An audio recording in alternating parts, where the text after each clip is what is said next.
Thank you, Bishop. Palakayara namuna sampun.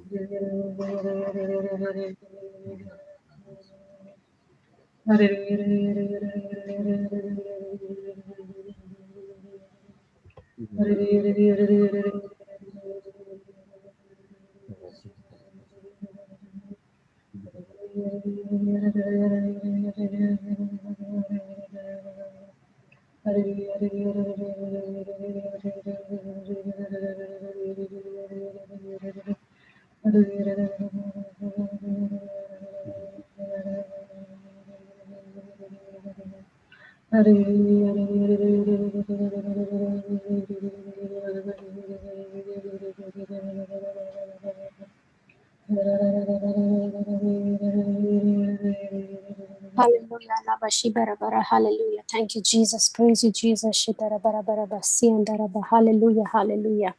Thank you, Jesus. Thank you, Jesus. Thank you, Father. Thank you, Lord. Thank you, Holy Spirit, Lord.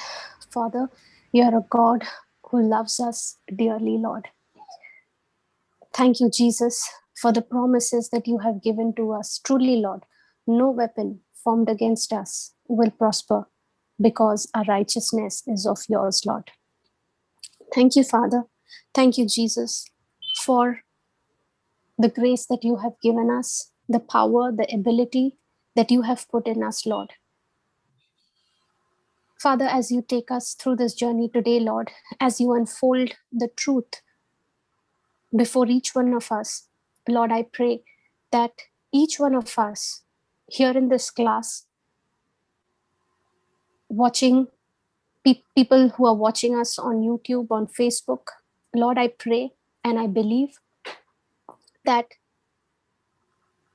you are ministering to each one of us, including me, Lord.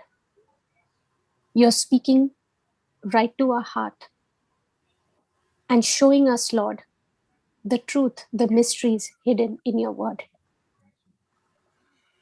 Father, we thank you and we praise you for Jesus, for Holy Spirit. Holy Spirit, I ask you to take complete control of this class. You are a teacher. You teach us, Lord. Make this teaching simple and easy for us to understand. Teach us, Lord, with examples, with testimonies. Bring to my remembrance, Lord, all that you have taught me, Lord, through your word. Father, I pray that you take control over my mind. You think through me, Lord, and speak through my vocal cord. I thank you, Jesus, for your presence in our midst right now. Thank you, Lord, for the hedge of protection around each and every person who is listening to your word right now. Father, in the name of Jesus, I bind every spirit of distraction, every spirit of confusion. I bind it and I cast it out from this place now in the name of Jesus. I thank you, Lord, for hearing and answering our prayer. In Jesus' name, amen. Hallelujah. Thank you, Jesus.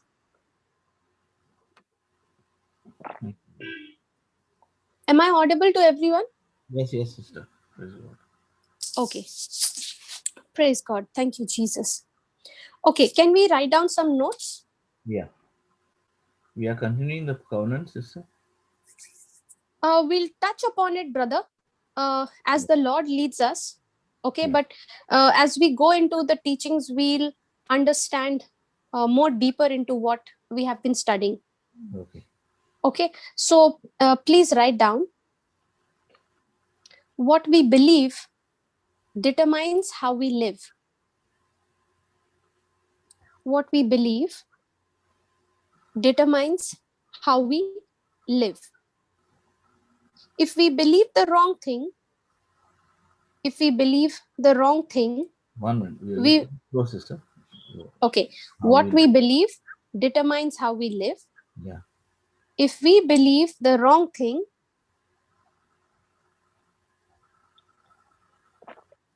we will live the wrong way.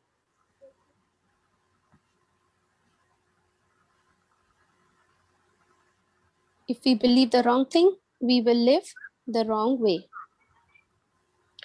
If we do not believe in the truth, of God's grace, if we do not believe in the truth of God's grace, then we will think, we have to perform,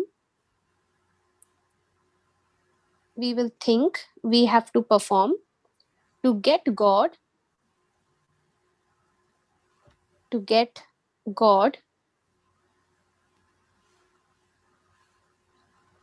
to get God to give us something.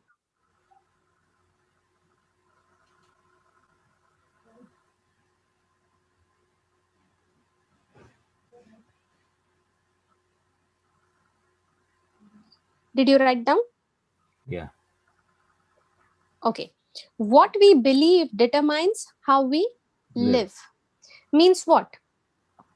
Whatever a person is believing, however his belief system is, that's how his lifestyle is going to be.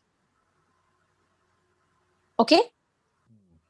Now, I'll give you an example.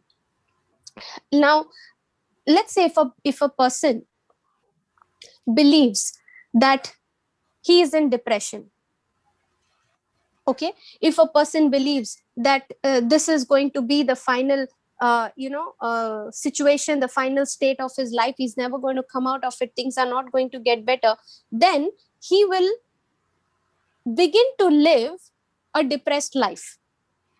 He will continue to live a life where everything around him is negative. Are you understanding? Yeah. Okay, brother, you'll need to talk to me because there has been I've been having this internet issue, so I may not know if you all are able to hear me or not. Okay. Sure. Praise God. Yes, God. So did you get it up till here? Yeah. The way we believe is how we are going to live. Now, for example, in my life, now all throughout my life, right from my school, when I started, when I came into college and all that, I was believing that till I was in school and I failed and all those things happened, I was believing that I will never get admission into any college. Yeah. Okay. And because of that belief system that I had, because what I was believing, my life was actually going in that direction. Okay. Because of shame, because of hopelessness, I had cut off myself from everyone. Yeah. Okay. But the moment I began to understand the truth of God's grace, that God has made me the head and not the tail. In Christ Jesus, I am an overcomer. In Christ Jesus, I am more than a conqueror. Through Christ, I can do all things who strengthens me.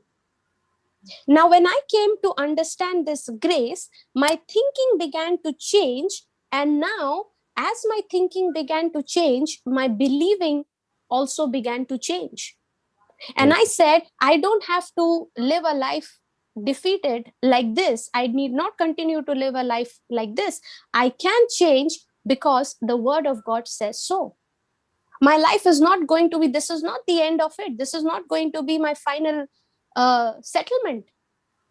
Yeah. Praise God. Okay. So if we do not believe in the truth of God's grace, then we will think that we have to perform to get God to give us something. Yeah. See, brother, when I came to understand that I can do all things through Christ who strengthens me, now with my own ability, brother, I was not even qualified. Yeah, correct. Okay, I didn't have the marks, I didn't have the qualities that is required. I did not meet the criteria. But the word of God says God's grace is available for me. And what is grace? God's willingness to use his power, his ability on my behalf, even though I don't deserve it. So when I began to believe that God is willing to use his power, his ability on my behalf, even though I don't deserve it, all I have to do is agree with him, even though I can't see any result. All I have to do is believe that God is willing to use his power, God is willing to use his ability on my behalf. Now, when I began to believe that, my life began to change. Okay, you know, brother, in the old covenant, the order, okay, of the old covenant, the law was that we had to be faithful to God so that he would be faithful to us. Are you understanding? It was a give and take, like sort of. Yes. Okay, in other words, what you did, okay, will determine what God has to do. You obey, you get the blessing. You disobey, you get the curse. Okay, under the old covenant, we had to be faithful to God so that he would be faithful to us. But under the new covenant of grace, God is faithful to us even when we are unfaithful to him. Oh, praise God. Are you understanding? Yes. We'll study this, okay? We'll study this. Now, go to 2 Timothy chapter 2, verse 15.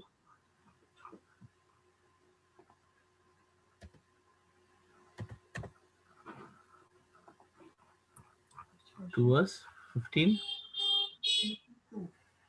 Yeah, 2 Timothy chapter 2, verse 15. 15, no, sister, 1-5. Yes, brother. 1-5. Study to show thyself approved unto God, a workman that needeth not to be ashamed, rightly dividing the word of truth. Okay. Study to show yourself approved unto God, a workman that need not be ashamed, rightly dividing the word of truth. Rightly dividing the word of truth.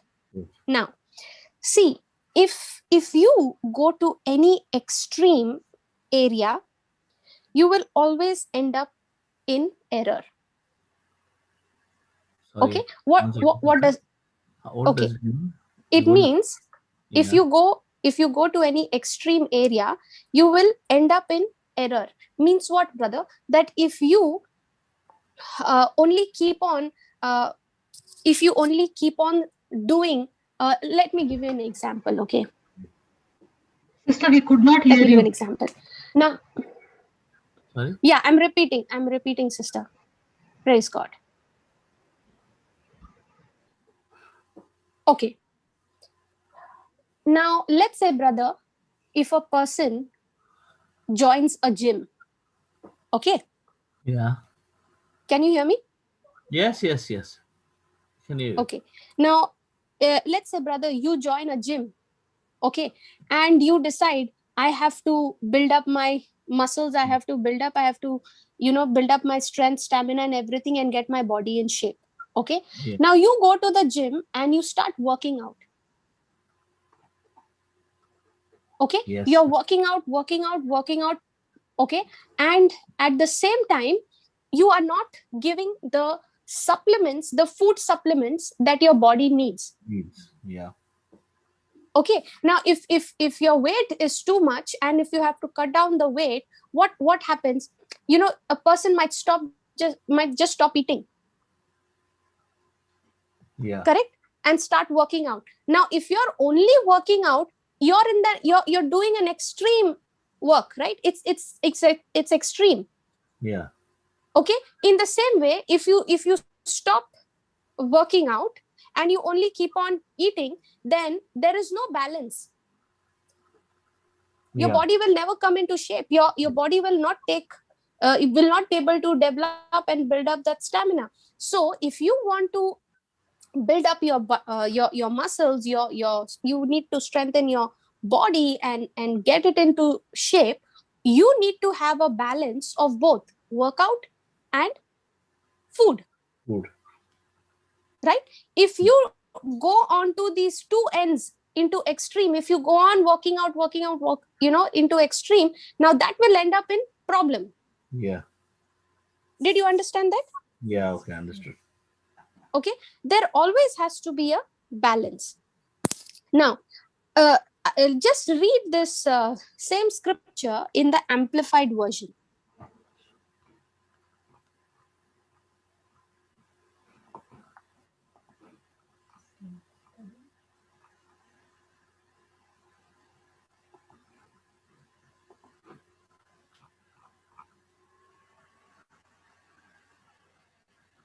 Study and be eager and do your utmost to present yourself to God, approved, tested by trial, a workman who has no cause to be ashamed, correctly analyzing and accurately dividing, rightly handling and skillfully teaching the word of truth.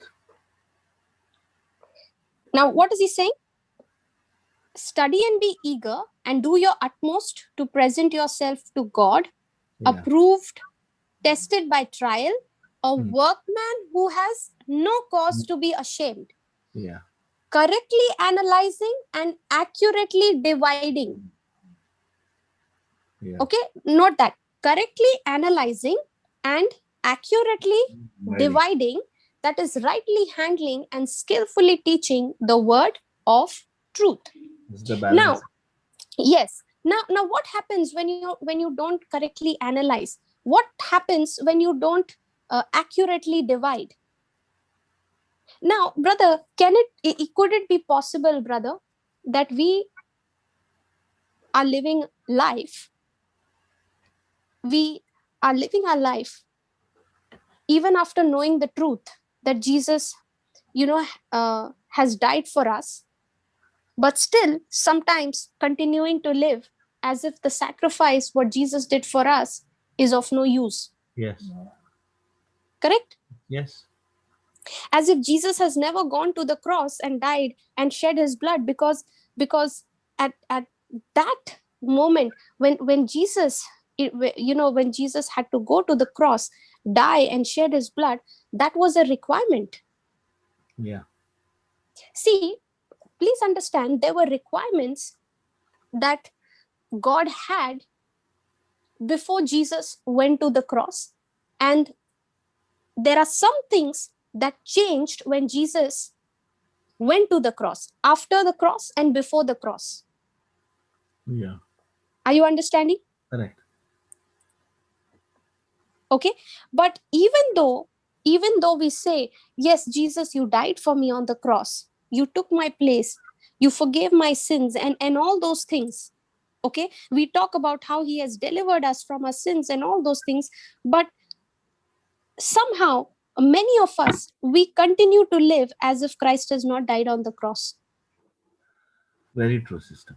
Right? So the question is, if Jesus died on the cross and shed his blood, what is the difference? If he died on the cross, what is the difference? We are still living the same way, still thinking the same way. Are you getting what I'm Yes. saying, brother? Yes. Yes. Okay. Now let's go to Deuteronomy chapter 28. Now, please understand, we need to understand the scripture in the context it is written. Okay. Now you just saw what was written in 2 Timothy chapter 2 verse 15, studying and rightly dividing the word of God, the word of truth. Okay. Now let's go to Deuteronomy chapter 28 and let's read from verse 1 onwards. And it shall come to pass, if thou shalt hearken diligently unto the voice of the Lord thy God. Okay, pause. I want you to read this scripture once again, brother, and very slowly, okay? Word by word. King James, right, sister? Yeah, King James, brother. And it shall come to pass, if thou shalt hearken. Pause. And it shall come to pass. After that, If thou shalt, if thou. yeah, And it shall come to pass, if if thou. thou Now, shalt, I want you to notice that word, if thou. That means if you, okay? Mark that word. yeah, And it shall come to pass, if you shall hearken diligently unto the voice of the Lord thy God. yeah, Okay? Yes. Then continue. to observe and to do all his commandments, which I command thee this day, the Lord thy God will set thee on high above all nations of the earth. Next verse. And all these blessings shall come on thee and overtake thee, if thou shalt hearken unto the voice of the Lord thy God. And all these blessings shall come on thee and overtake thee if thou, again, Yeah, if thou, yeah, underline that. If thou, that means if you shall hearken unto the voice of the Lord thy God. Yeah, the third verse. blessed shall thou be in the city, and blessed shall thou be in the field. Praise God. Now notice, okay, in these three verses, he says, if thou would keep the commandments, Yeah, if you would keep the commandments, the result will be the blessings. Verse 3, blessed shall you be in the city, and blessed shall thou be in the field. yeah, Did you see that? yes, Okay. If you first keep the commandment, then God will give you the blessing second. So who's coming first here? What you do, what we- I do. yes, If you first keep the commandment, then God will give you the blessing. correct. If you do first, then God will bless you. Yeah. So you first have to keep the commandment. If you first keep the commandment. Now, If come I to, have to perform, right? I have to perform. yes. So it is talking about your action, brother. Yeah, My action, if what we do. yeah. Okay. Now, same chapter, come to the 15th verse.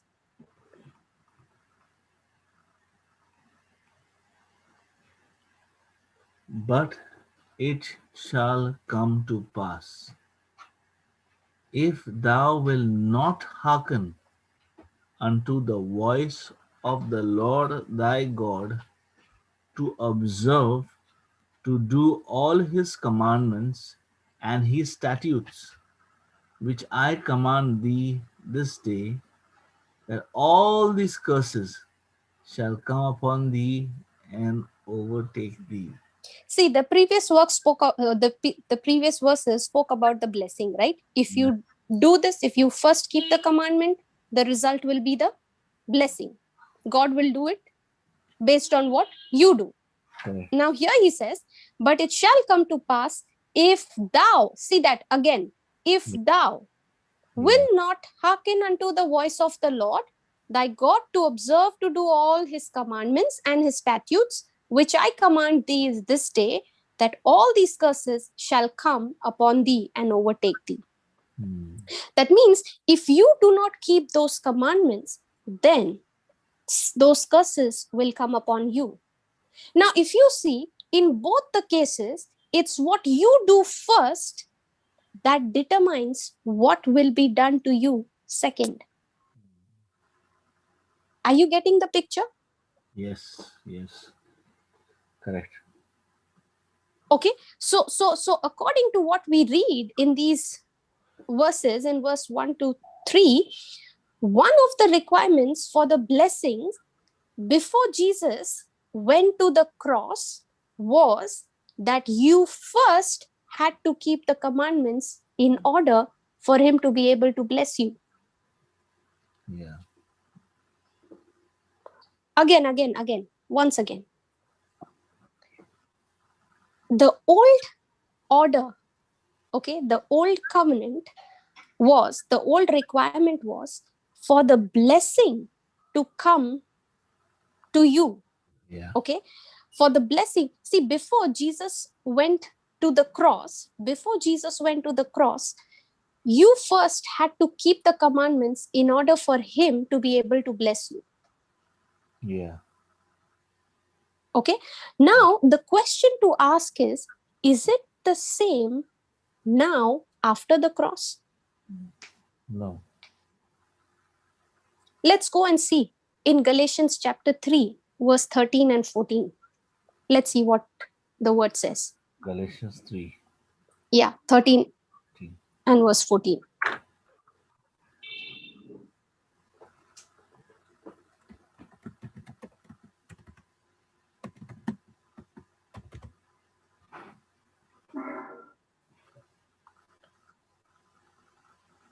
Galatians 3:13, no, sister? Yeah, 3.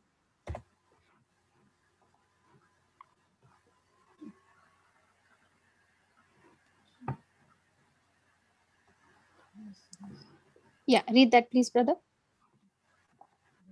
Christ hath redeemed us from the curse of the law, being made a curse for us, for it is written, Cursed is every one that hangeth on a tree, that the blessing of Abraham might come on the Gentiles through Jesus Christ, that we might receive the promise of the Spirit through faith.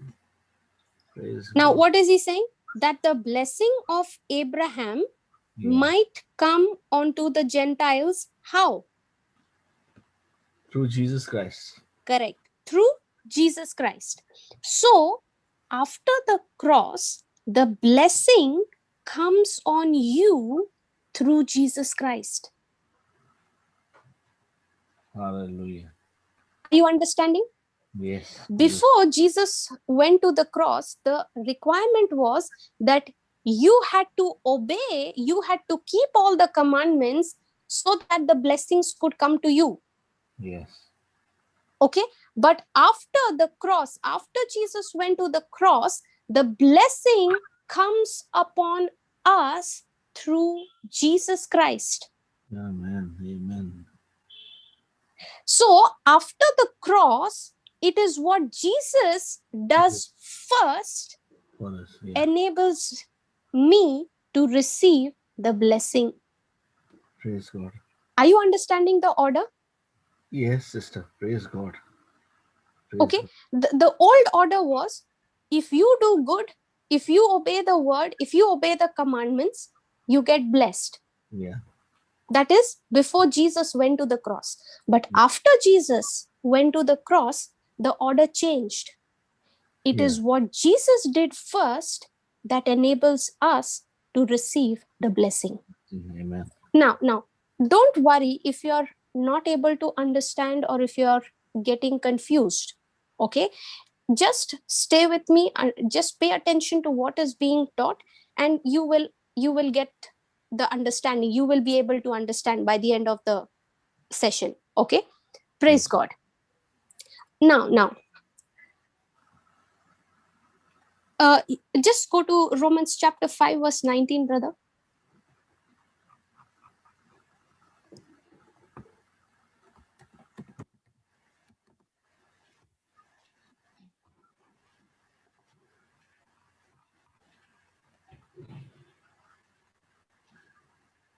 For Romans as chapter 5 verse 19. yeah, for as by one man's disobedience many were made sinners, so by the obedience of one shall many be made righteous. See, here he says, for by one man's disobedience, many were made sinners. Yes. See, it was one man's action, Correct. Adam's, that Yeah. was responsible for everybody, Correct. right? Yeah. In the same way, so by the obedience of one, that is Jesus, many shall be made righteous. Praise God. Are you understanding? Yes. See, it was not any action of mine that made me righteous. It was not any good works of mine that made me righteous, but it was by one man's action that made you righteous. Do Praise. you see it says by one man's obedience? Yeah. One man's obedience, that is Jesus's obedience, made us righteous. Praise God. See, before the cross, the requirement was you first had to keep the law. Okay? And when you keep the law, that would enable God to bless you. Yes. Yes. Okay? But if you see here, after Jesus went to the cross and shed his blood, now what Jesus did Mm. first, Yes. perfectly being obedient, now this enables me to be obedient, and through him I get blessed. Praise God. Are you Praise. understanding? Yes. Brother, in my life, this gospel, when I heard, okay, Yeah. I couldn't believe my ears. I was thinking, Lord, is it that simple as it sounds? Praise God. Okay, and that's what the meaning of gospel is, right? Mm. Too good to be true. Yeah. The message. Praise God. And when I began to look at my life of where the Lord brought me from, I would only cry thinking, God, I would have never been able to come out of this if you had not come chasing after me. If you had not pursued me, Lord, I would not have been found. Yeah. So I did not find the Lord. The Lord found me. Yes. Very true. Absolutely. Many times we say, right, I met the Lord. Actually, it's not I who met the Lord, it's the Lord who met me and Praise. opened my eyes to see him, to see the truth. Now, are you understanding the difference over here? The old covenant, the old requirements, and the new covenant, the new requirements. In fact, sister, today only we were sharing in the house is Okay. that, these things, all the Holy Spirit reveals to us before. Yeah, it is quite. I certainly sometimes get so stunned as what we discuss at home is suddenly is the same thing what happens in the class. And we were sharing about my daughter always has questions. Hmm. When one of the questions what I'm answering her is the topic came of why God had to come through Mother Mary. Okay. Because that was a question she asked on the Bible class the other day and for the children. And that was quite a astounding question because even I did not think about how she came up with it because I do not know what is in her mind. And then the second thing was I told her we are like the prodigal son. God never gives up on us. He never Hmm. gives up Hmm. on us. That's why you know, when when we came back, he accepted us. And he had never given up on us, even though we Praise went. God. So because she was asking me, did you do some things wrong? I was just sharing some things with her sister, which was quite sensitive, Yeah. her age to be spoken. But I was explaining to her It is our choices what we make. And I said Yes, my choice yes. was wrong. But I said when I got a chance to hear the truth, I said I came back and he accepted me. But I said now you have a chance because you are young and you are hearing this. But in time you will also get a choice.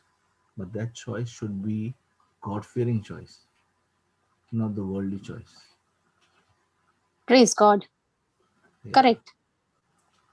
See, So, sister, if our parents were knew all these truths, we would have known it at a young age, right, sister? But praise be to God, now the children are getting to know this, and yes, we have this opportunity to tell our children how to make the choices at a young age. correct, correct. We don't, because my choices were wrong. I had wrong choices. Thank you, Praise Jesus. God. Thank you, Jesus. That's why, brother, if a person truly comes to understand what Jesus has done, okay, rather than just saying, Jesus, you did this for me, you did that for me, Jesus, you've done this.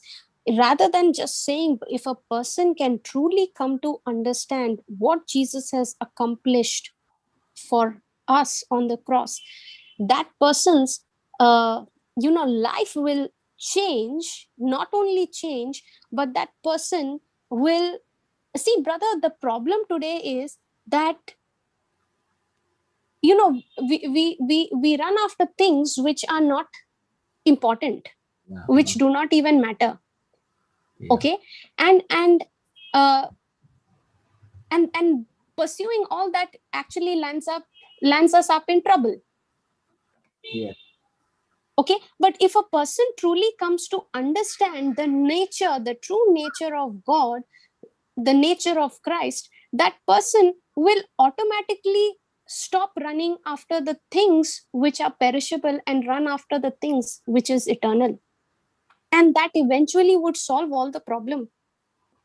yes, See, that's what, brother. If you go back, don't go back now on the screen, but if you actually just recall what we just learned in Deuteronomy 28 verses 1 through 3, that there the law required that I have to do something. I have to keep the commandment first, so that God will bless me second.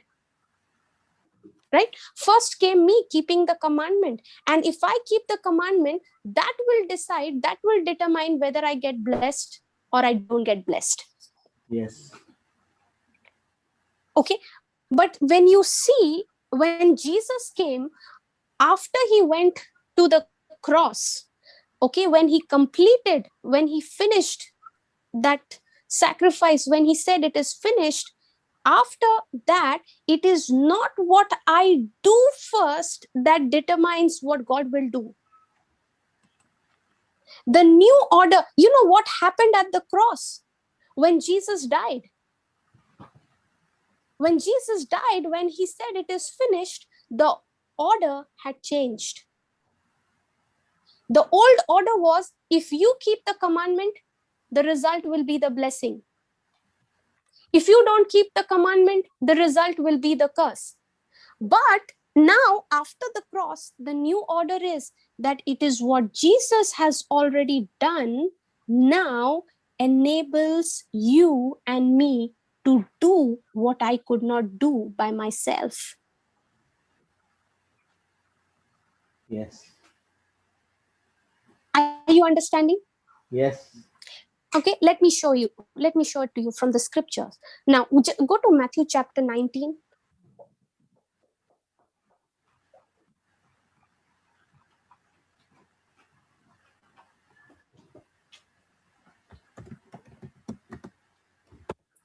And let's read from verse 16.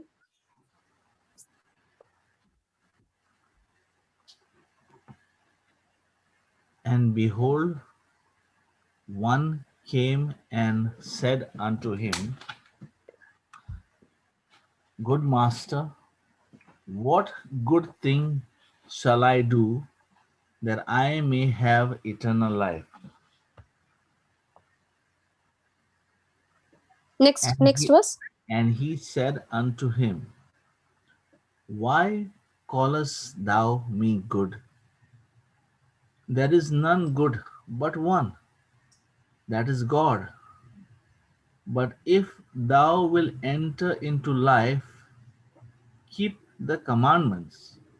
Okay, now listen to this. Okay, here is a man asking Jesus a question. Okay, Yeah, good master, what good thing shall I do? Shall I I do. do? Okay, what good thing shall I do that I may have eternal life? Yeah, Now, answer to this man's question. Okay, the question is, Lord God, how he's saying, Master, how do I have eternal life? And yeah, and the answer that Jesus is giving to him is what? And he said unto him, Why callest thou me good? There is none good but one, that is God. yeah, But if you will enter into life, keep the commandments. yeah, Jesus is saying, if you want to have eternal life, keep the commandments. Now, Jesus is answering him based on the requirement before he went to the cross. He has still not gone to the cross. Are you understanding? yes. So was Jesus's Answer right. answer, the reply, was it wrong? No. No. He gave an answer to him based on the requirement, based on the law, based on what the law required. Correct. Before he now at that time when he was giving this answer, Jesus had not yet gone to the cross. Hello. Now at that time, We could not hear you. I don't think we heard you. yeah, okay, you got it till this part where I said that the answer that Jesus gave to him was based on the requirement before he went to the cross. Yeah, yeah. Okay, now at that time, the correct answer was that if you want to have eternal life, now you first have to keep the commandment and then you will have eternal life. Yeah. Okay. Now the Correct. question is that so now after the cross? No. No. Let's see in the scriptures, because we really need to understand this distinction. We really need to understand this truth from the word. Okay, go to Acts chapter 16 verse 30.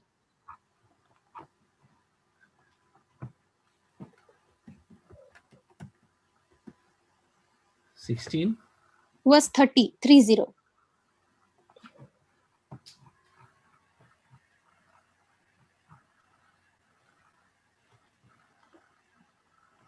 And brought them out and said, Sirs, what must I do to be saved?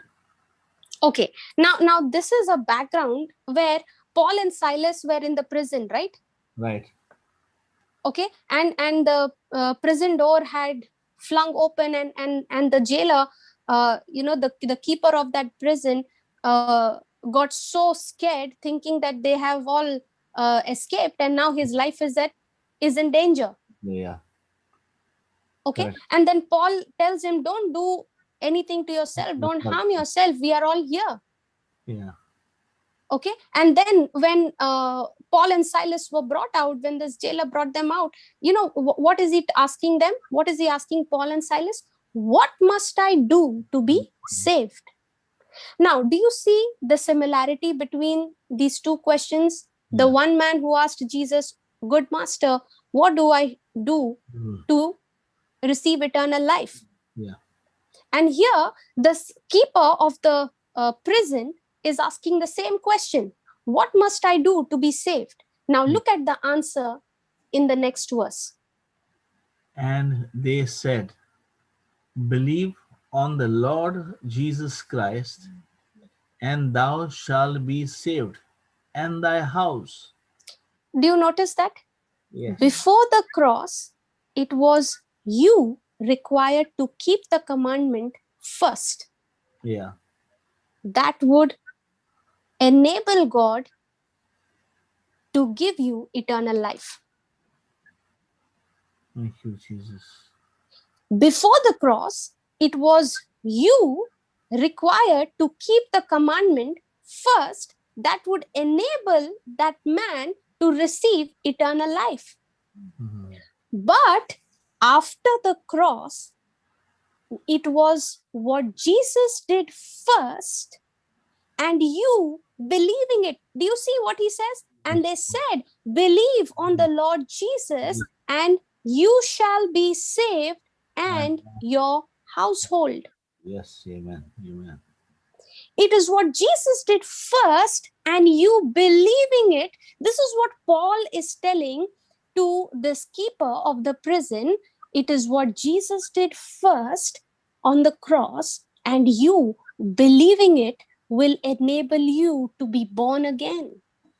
Because of what Jesus did by shedding his blood on the cross, now you can be saved. Praise God. Praise God. Are you understanding? Yes. Do you see the difference? Yes, sister. Praise God. See, brother, many a times, when you read the scripture, when I read this, and they said, believe on the Lord Jesus, Yeah. believe on the Lord Jesus Christ, and you shall be saved and your household. Yeah. See, the many a times people think that if I believe that Jesus Christ is Lord, and I believe in the sacrifice of Jesus, what he did for me, I shall be saved. And because of what I believe, my household will be saved. Correct. Correct? Yeah. Okay. Your household doesn't get saved by you believing. They also have to make a choice individually to believe in the sacrifice of Jesus. Are you understanding? Okay. Because it's a choice. And that's why our prayer should be, Lord, send forth the laborers to preach the gospel to my loved ones, to my household, in such a way that when they listen to the gospel, they believe that word and accept you as the Lord God and Savior. Are Praise. you understanding? Yeah. Praise God. So when a person believes, now, brother, in my family, when I got born again, Yeah. okay, and when I was studying the scripture, okay, I began to think that if I believe, it is enough for my entire household to be saved, That's even I thought, sister. right? But That's that's not what the scripture says. See, brother, believing is a choice that is given to a person. right. Accepting the gospel or rejecting the gospel is a It, choice of a person, and God will respect that choice because that person has a free will. See, Eve had a choice whether to believe the words of that serpent or reject the words of that serpent. yeah. Or she could have believed in the word of what was given to Adam. Because So believing is always a choice. hmm, So when a person hears the gospel and makes the choice to believe and accept Jesus as the Lord God and Savior, that person is born again. And brother, when I began to meditate upon the scripture, my prayer began to change. Earlier, my thinking was, if I believe, it is enough. But now my thinking began to change and started to get aligned with this word.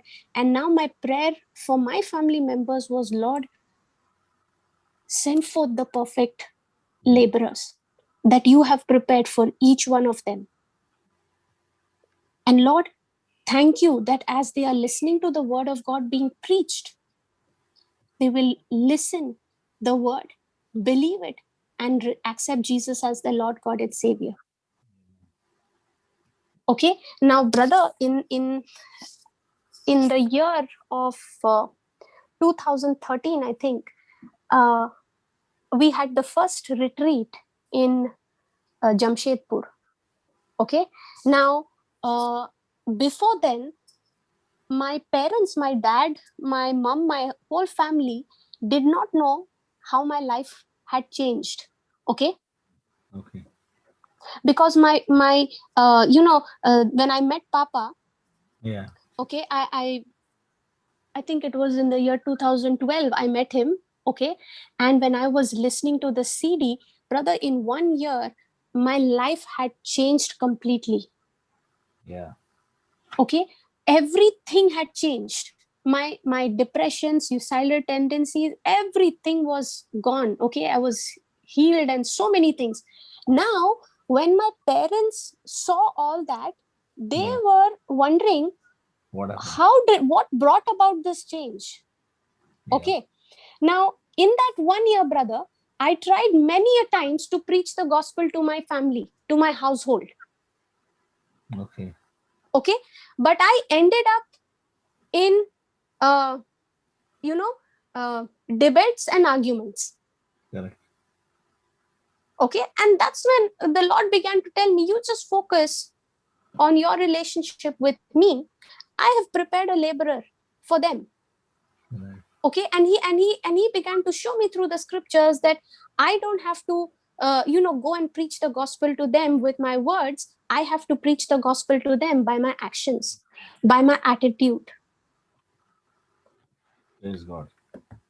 Okay. So in next year, in 2013, when we had the first retreat here in Jamshedpur, okay, my entire family was there. I see. Okay.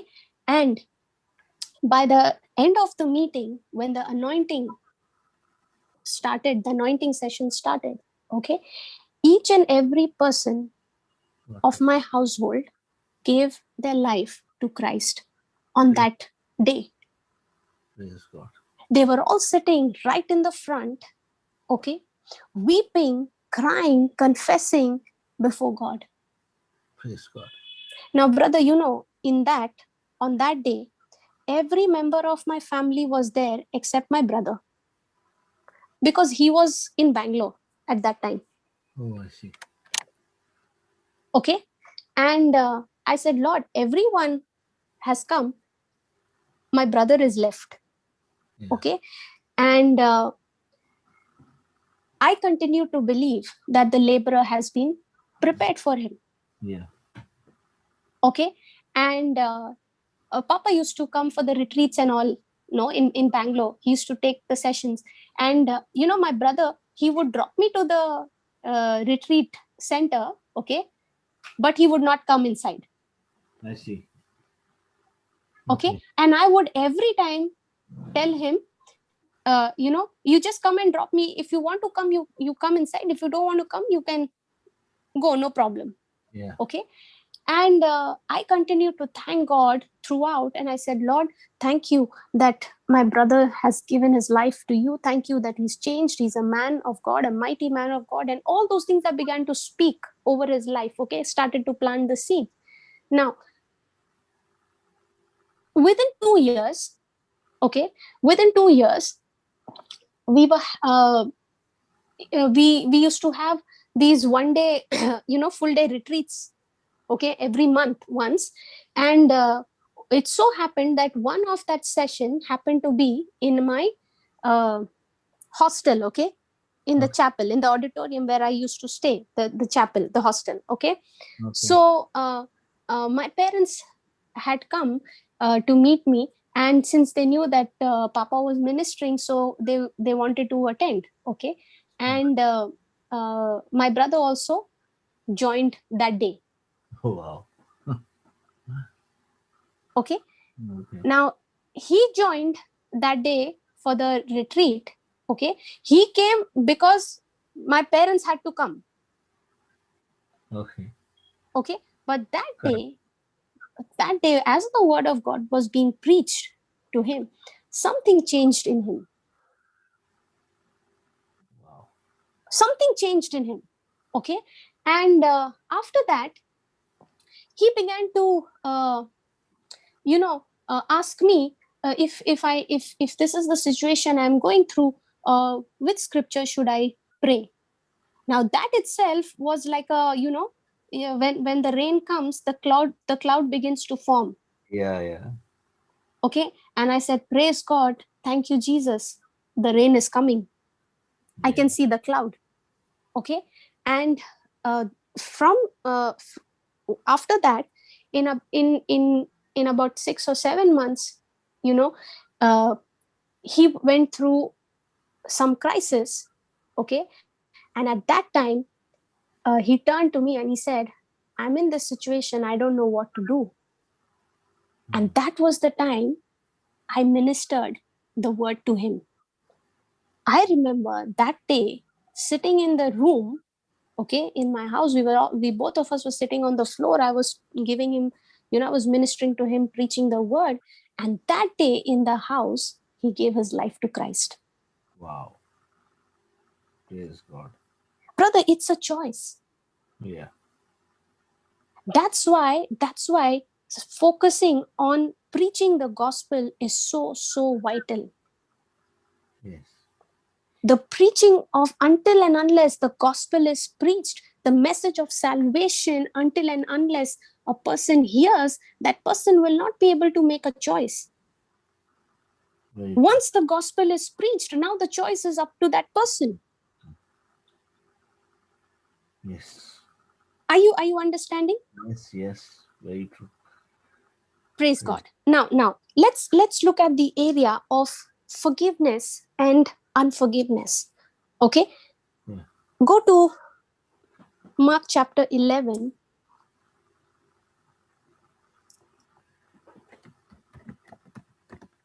See, are you able to now understand the distinction? Yes. The order before the cross and No. after the cross. The order changed after the cross. So after the cross, it is not what you do first that enables God. Brother, if you actually read in Hebrews chapter 8, okay, you can go back and read it. We won't get into that now, but in that chapter, he says, I'm not going to make another covenant where you decide what I'm going to do.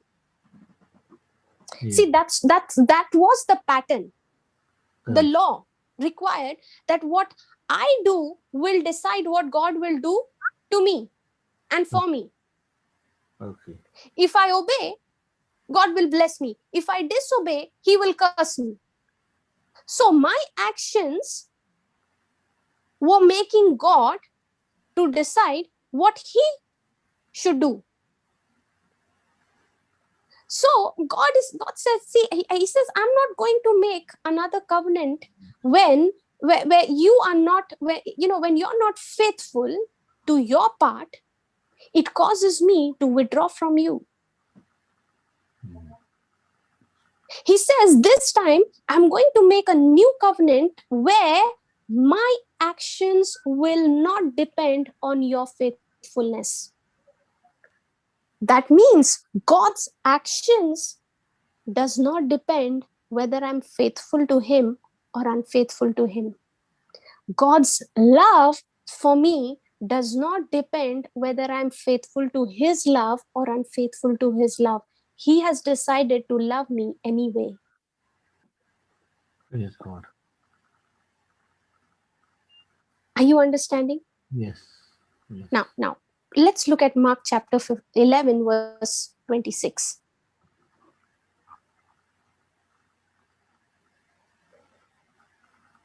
But if you do not forgive, neither will your Father which is in heaven forgive your trespasses.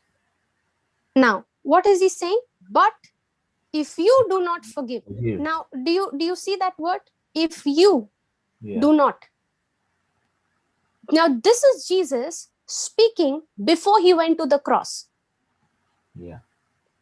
But if you do not forgive, neither will your Father which is in heaven forgive your trespasses. But if you see that's the pattern of the old covenant. Yeah. If you first don't forgive, neither will your Father which is in heaven forgive your trespasses. This is what Jesus is saying. But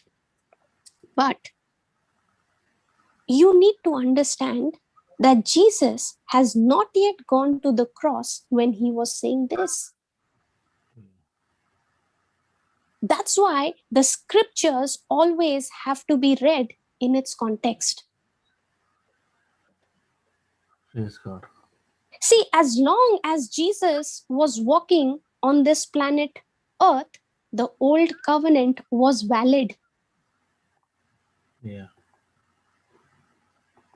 Are you following? Yes. Yes. See, brother, all the four gospels that you Yeah. see, they were written after the cross. Yeah. Okay, but it was talking about the things that happened before the cross and some of the things that happened after the cross. Yes. Okay, look at Matthew chapter 6 verse 14. Matthew chapter 6 verse 14.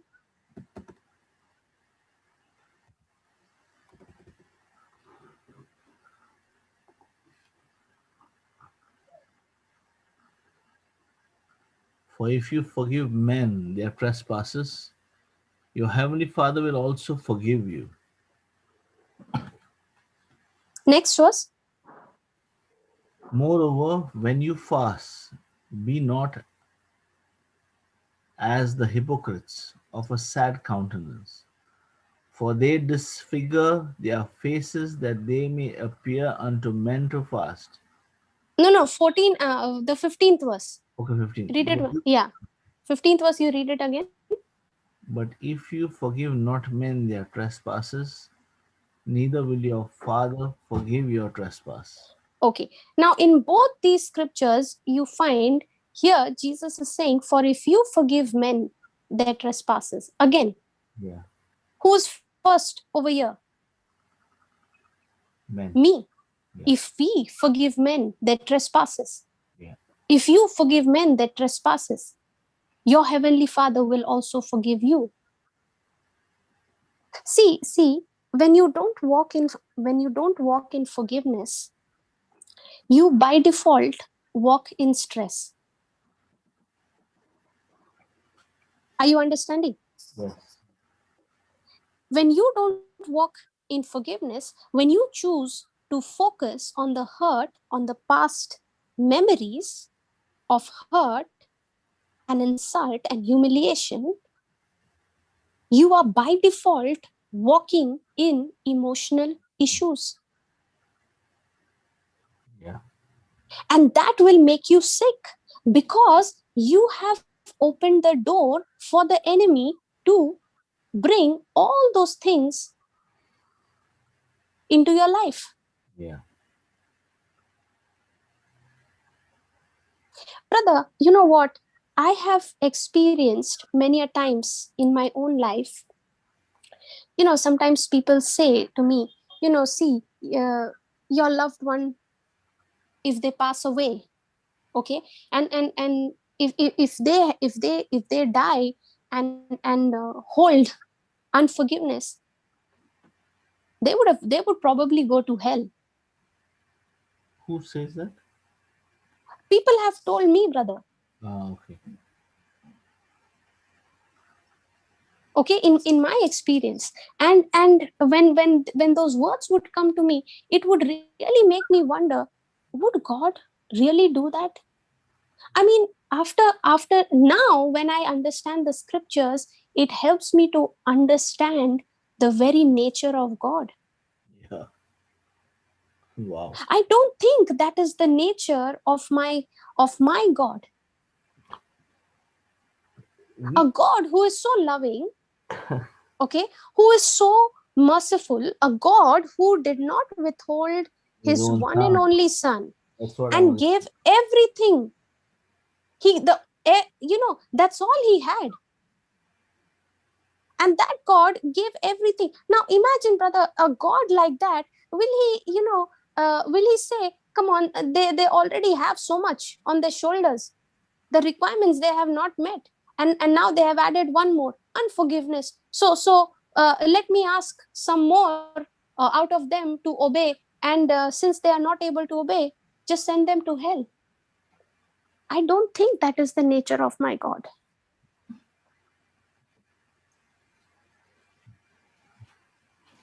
In the old covenant, according to the law, it was what you did first that enabled God to do for you. It was based on what you did.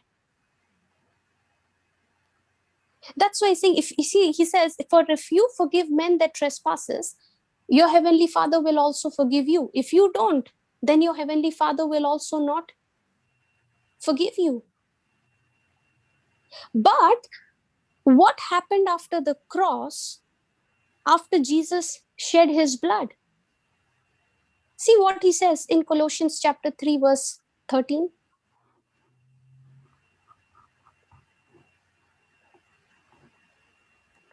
This is after the cross, okay? Colossians chapter 3, verse 13.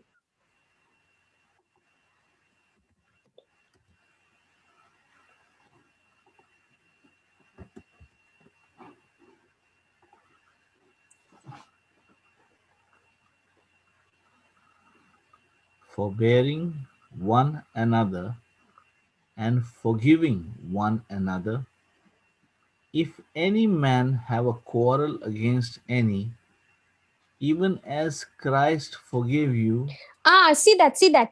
Even as as Christ Christ forgave forgave you. you first. Yes. Even as Christ forgave you first, so also do you. Amen. Amen. That means, even as Christ forgave you first. See, this is the new order Yeah. after the cross. After the cross, he's saying, even as Christ forgave you first, enabling you to forgive one another. See, brother, by myself, I will have a very hard time forgiving the person who has hurt me Yes. by myself.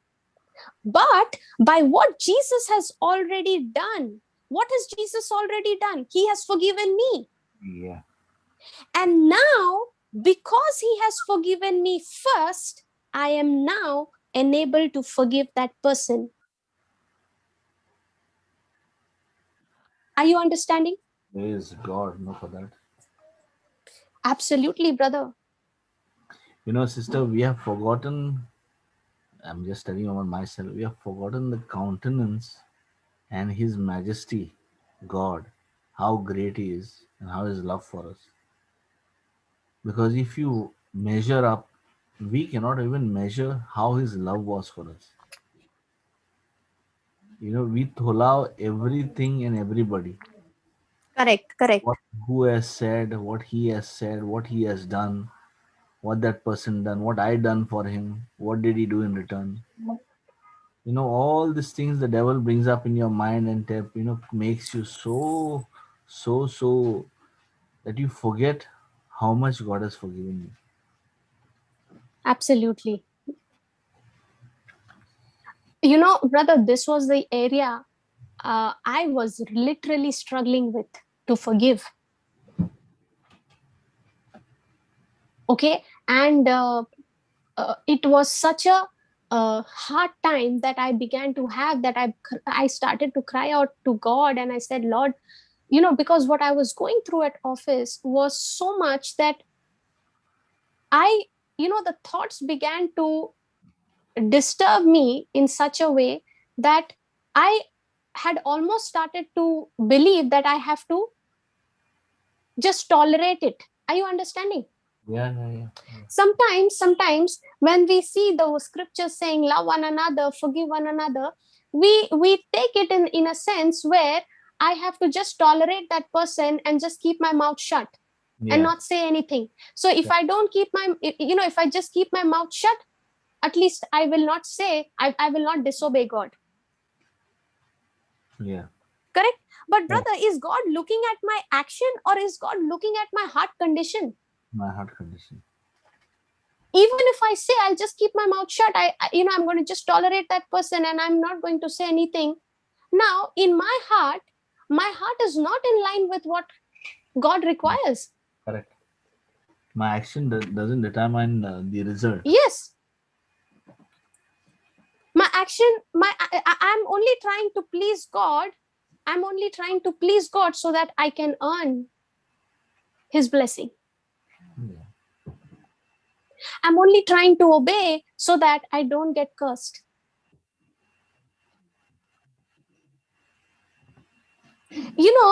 In my office, when I was going through such a difficult time with that colleague who was constantly coming right against me, and I used to go to the washroom and I would cry and cry and cry because it would be so hurtful. I would get so upset, and I would cry out to God and say, God, please help me to forgive.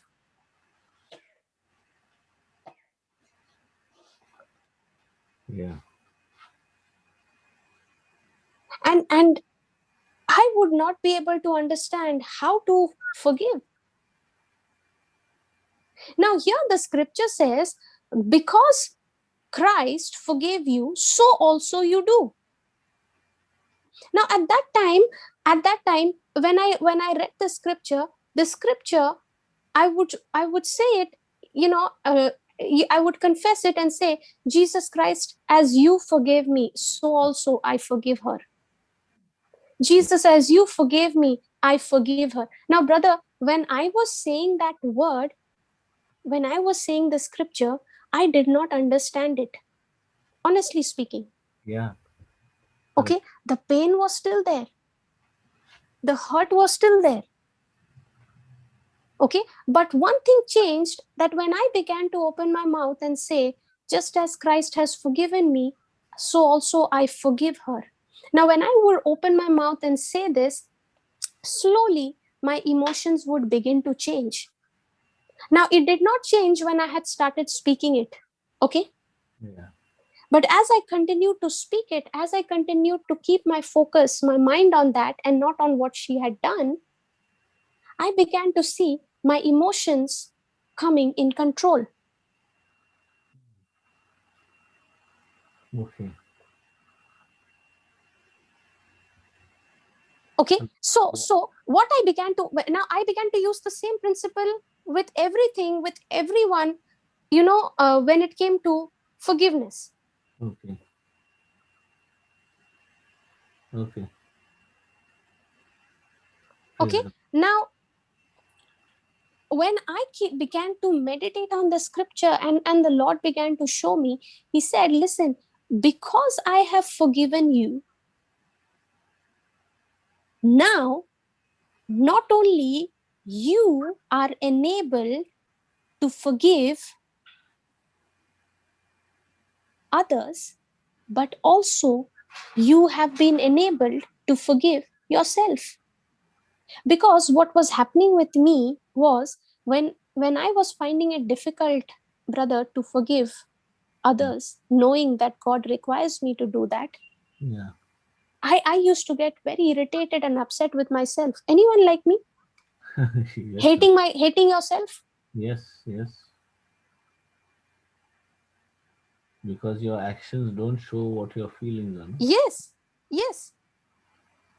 Now, because He has forgiven you first, now you are enabled by Him. See, that's why He says, even as Christ, Yeah. even as Christ forgave you, so also do you. Because He has forgiven you first, that now you are enabled by Christ to forgive others. Praise God. I'm telling you, you can forgive what is absolutely unjust. You can forgive what is extremely painful. Sometimes the thought comes that How can you forgive that person who's done so much, even though I have done everything good for the person? Yeah. Now, there's good news for every one of us that we can forgive all kinds of things because of what Jesus has done. Hallelujah. And what he did, the forgiveness that he gave us, that enables you and me to be able to forgive one another. Praise God. See, brother, in those days, uh, when I would constantly find myself uh, not seeing my actions conforming to the word, Yeah. I used to really hate myself at that time. No, but sister, it would not be possible also, no? Because hurt feelings would be there, that anger would be Yeah, there. yes, So it is not immediately impossible to correct. change and those. and brother, it would all get mixed up inside, and now you know that you can't open your mouth and say anything to anyone. You can't use your hands, you can't use your legs. Now everything begins to bottle up. Now you have to take it out on somebody. You have to take it out. Now what happened in my case, I was taking it out all on me Yeah. for some dumb decisions I made, for some stupid things that I did. And now I'm carrying that load, and I'm saying, why am I doing it? No matter how much I try, it's all, it's not happening. But the problem was, brother, at that time I was not able to understand that Jesus has already forgiven me. My focus was on the wrong action. Are you understanding? Yeah. And that the enemy was using to bring guilt and condemnation to me. But when you understand that Christ has forgiven you, and because he forgave you, now not only you are able to forgive others, but he has forgiven you first, so that you are now able to forgive yourself and others around you.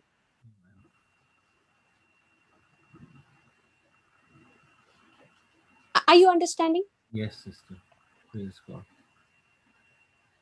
See, uh, if you read in Mark chapter 12, verse 30, Jesus gives the commandment of love. Okay. uh, Go to Mark chapter 12, verse 30.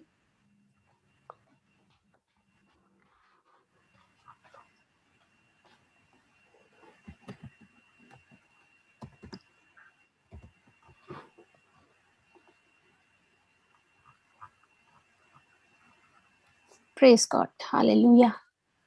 Thank you, Jesus. And thou shalt love thy God with all thy heart, with all thy soul, and with all thy mind, and with all thy strength. This is the first commandment. And the second is like, namely, this: Thou shalt love thy neighbor as thyself. There is none other commandment greater than these. Okay. Now, brother, you read this verse. Okay. Now I'm going to read it in this way. Okay. Verse 30.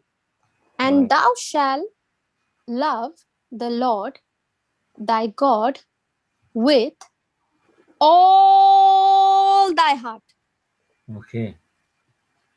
and with all thy soul, Okay. and with all thy mind, and with all thy strength. This Okay. is the first commandment. Correct. Now, do we really love the Lord with all of our heart?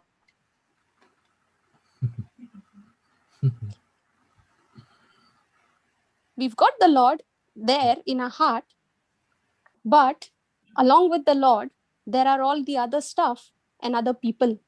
Yeah. He doesn't have all of our heart. No. Come on, is that correct? Correct. Absolutely correct. We don't love him with all of our heart. You know, brother, when I was actually reading this,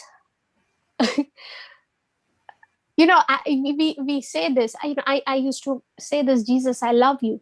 Jesus, I praise you.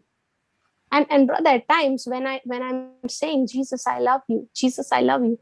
Sometimes, you know, there are moments when the Lord would, you know, ask me, "Do you really?" It's true. Very true.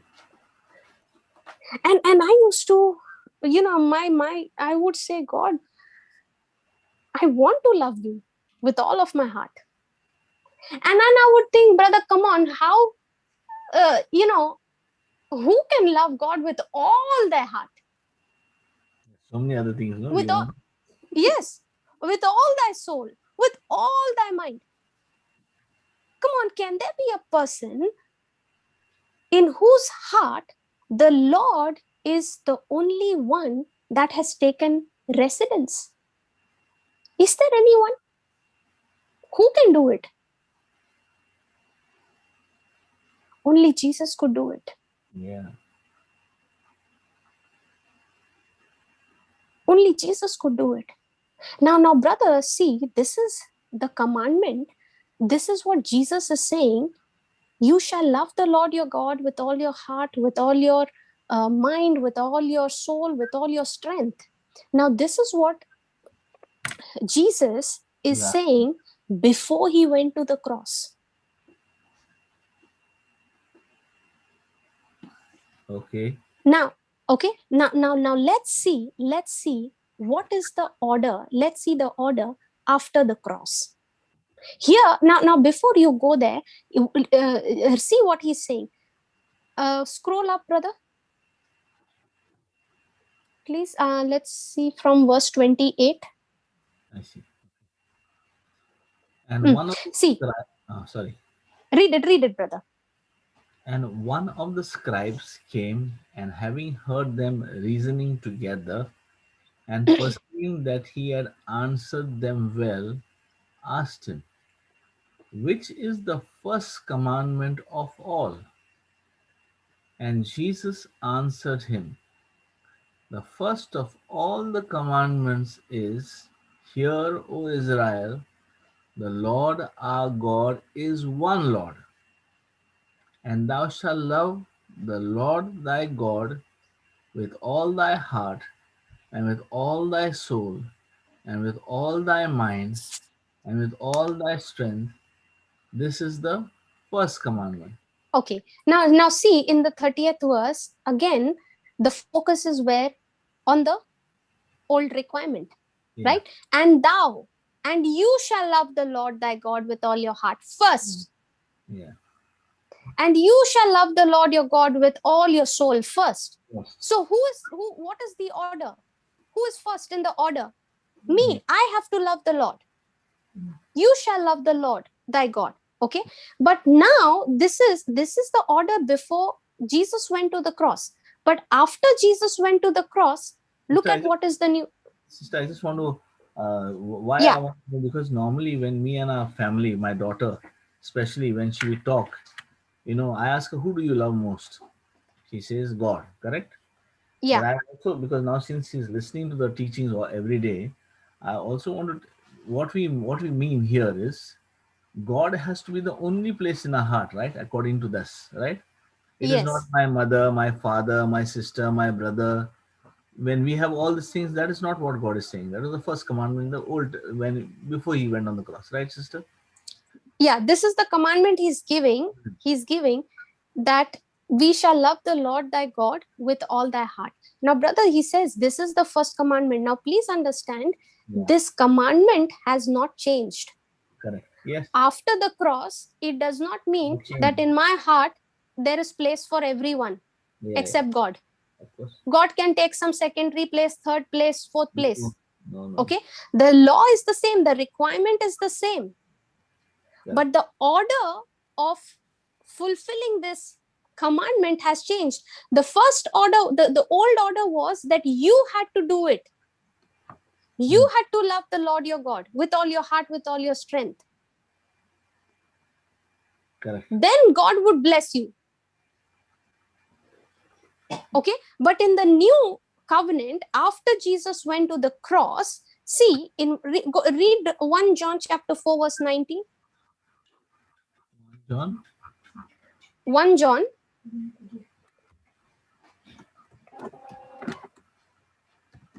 chapter 4 verse 19.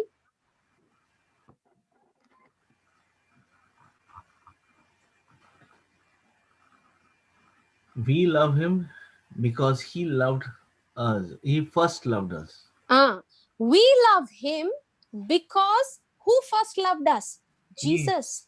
he, Jesus. We love God now with all our heart, with all our strength, and with all our mind because Jesus first loved us.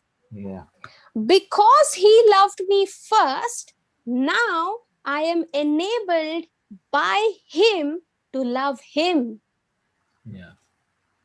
Because Jesus loved me first, now I am enabled by him to love others, including my enemies. Yeah. Are you understanding? You know, brother, you cannot love your enemies. Who is your enemy? Sorry. Who is your enemy? Yeah, that's the question I just heard in my ears just now. My daughter asking. You heard the right question. Yeah. Now who is an enemy? Who's my enemy? Come on. Enemies, except for the devil, it cannot be anybody else, right? Right now. No, brother. Who's my enemy? Yeah. Who is my enemy? Come on, I gave the definition. Yeah. Come on. The person who hurts me is my enemy. Through words or The through one who hurts me. The one who hurts me. Now, can you love people who hurt you with your own natural ability? Can you love them with your own natural ability? No. You can't. It takes God to help you do it. Correct. See, that's why he says in Romans chapter 5 verse 5, he poured he poured the Holy Spirit in your heart. Yeah. Yes. Now just go to that scripture, brother.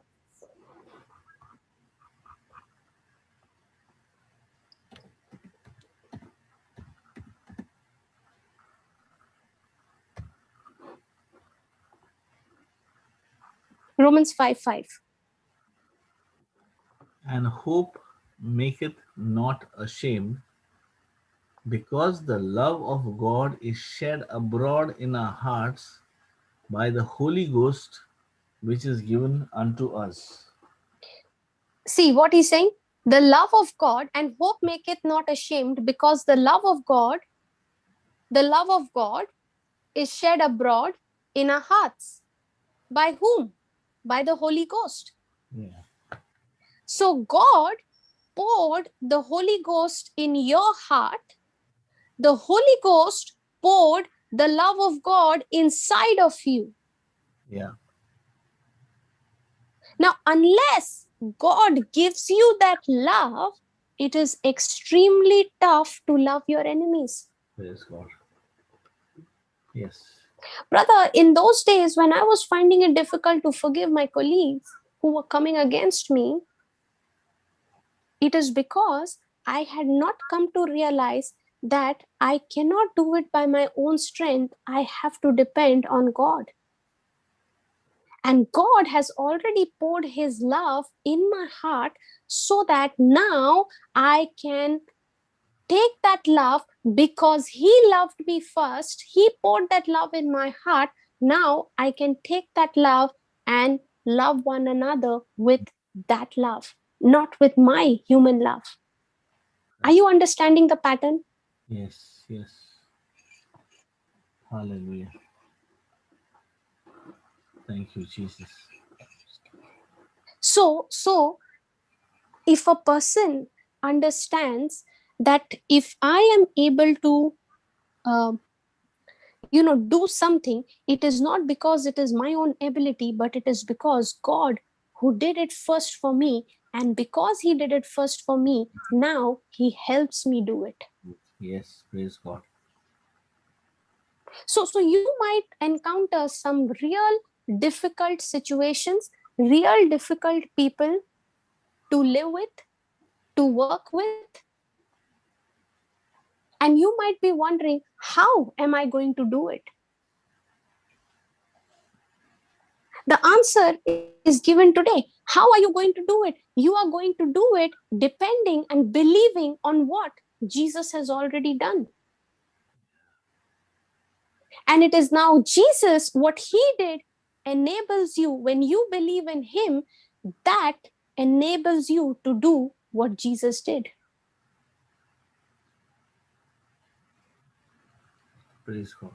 That's why, brother, now when it comes, when I go through some challenging situation, when I go through when I have to deal with people, with tough difficult people, now it is no longer difficult, brother, Yeah.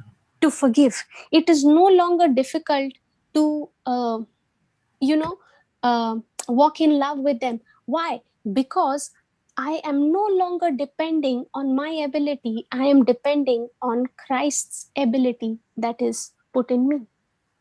Because he loved me, now that love enables me to love even the most difficult person.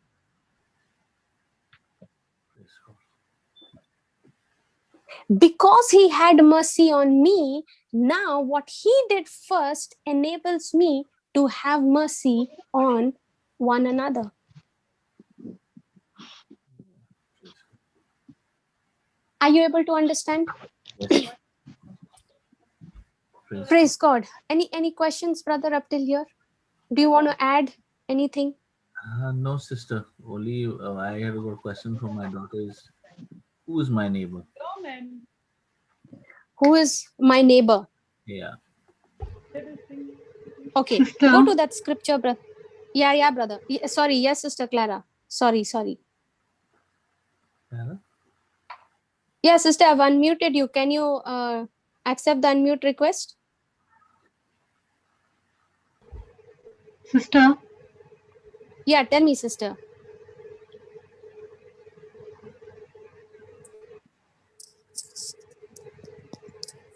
Brother, can you hear Sister Clara? No, I cannot hear her now. Sister Clara, we are not able to hear you.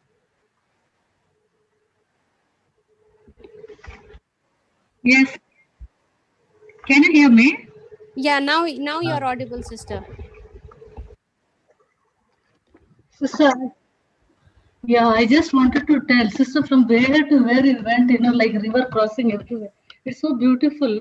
But one question I have, sister, you said if you forgive, God will forgive. That is before command, that before Jesus' death. Before So now Jesus what is the went to situation, the sister? cross. The That's what we read, person who sister. doesn't forgive. That's what we read in 1 John, 4:19. Colossians chapter 3. Verse 30. Just put that scripture, brother, please. Colossians 3:13. Yeah.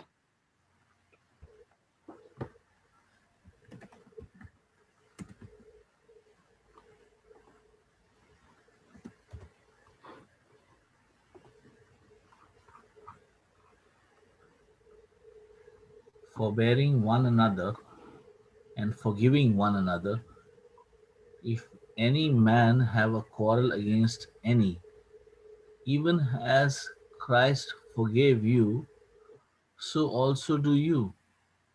So this is, sister, after the cross, where Jesus Christ has already forgiven you. And he says, just as I have forgiven you, so also you forgive.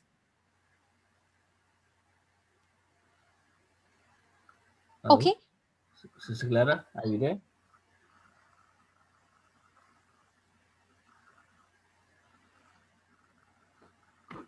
I think her internet is. Yeah, she's just joined, I think. Praise God, sister. Can you hear?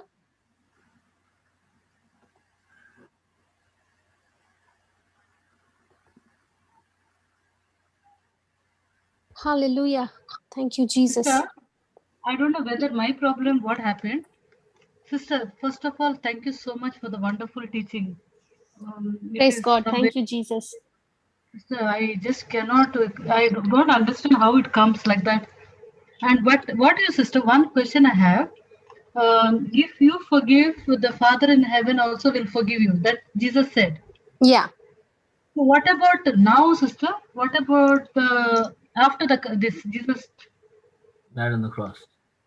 That's what she Yeah, After said. Jesus, yeah, after Jesus died on the cross, okay, this is what can you read the highlighted scripture, sister, on the screen? uh, forbearing one another and forgiving one another, if any man have a quarrel against any, even as Christ forgave you, so also you do Okay. ye. Now, what does this mean, is sister? This is after the cross. Okay. Just as Hmm. even as Christ forgave you, now Christ's forgiveness that you have received enables you, gives you the ability to forgive one another. Gives you, Yes. God gives you the ability. Christ gives you the ability to forgive one another. Now, now that He gives you the ability, whether you choose to forgive or you don't choose to forgive is your choice. But the But I'm ability is there. but I'm responsible. I am supposed Yes, to. yes, you're supposed to forgive one another even as Christ has forgiven you. Now see the order, sister, the way it is written over here. He's not saying so also you do even as Christ forgave you. No, first he says even as Christ forgave you. The order is Jesus has forgiven you. Just as he has forgiven you, you also do the same. Now the forgiveness which you have received from Jesus gives you the ability to forgive one another. Yes, this is the basic necessity we have to do because we are forgiven. We have to forgive. Yes. Now a person might say, it's very hard for me to forgive. It's a Yes, sister, it's a lot easy for you to say, forgive just as Christ has forgiven you, you forgive. It's very easy to say. But actually speaking, it's very difficult. Yes, it I is difficult. But this is what changed after Jesus went to the cross. Earlier, you had to depend on your ability to forgive. If you forgive, then your heavenly Father in heaven will forgive you. But if you are not able to forgive, then your heavenly Father will also not forgive you.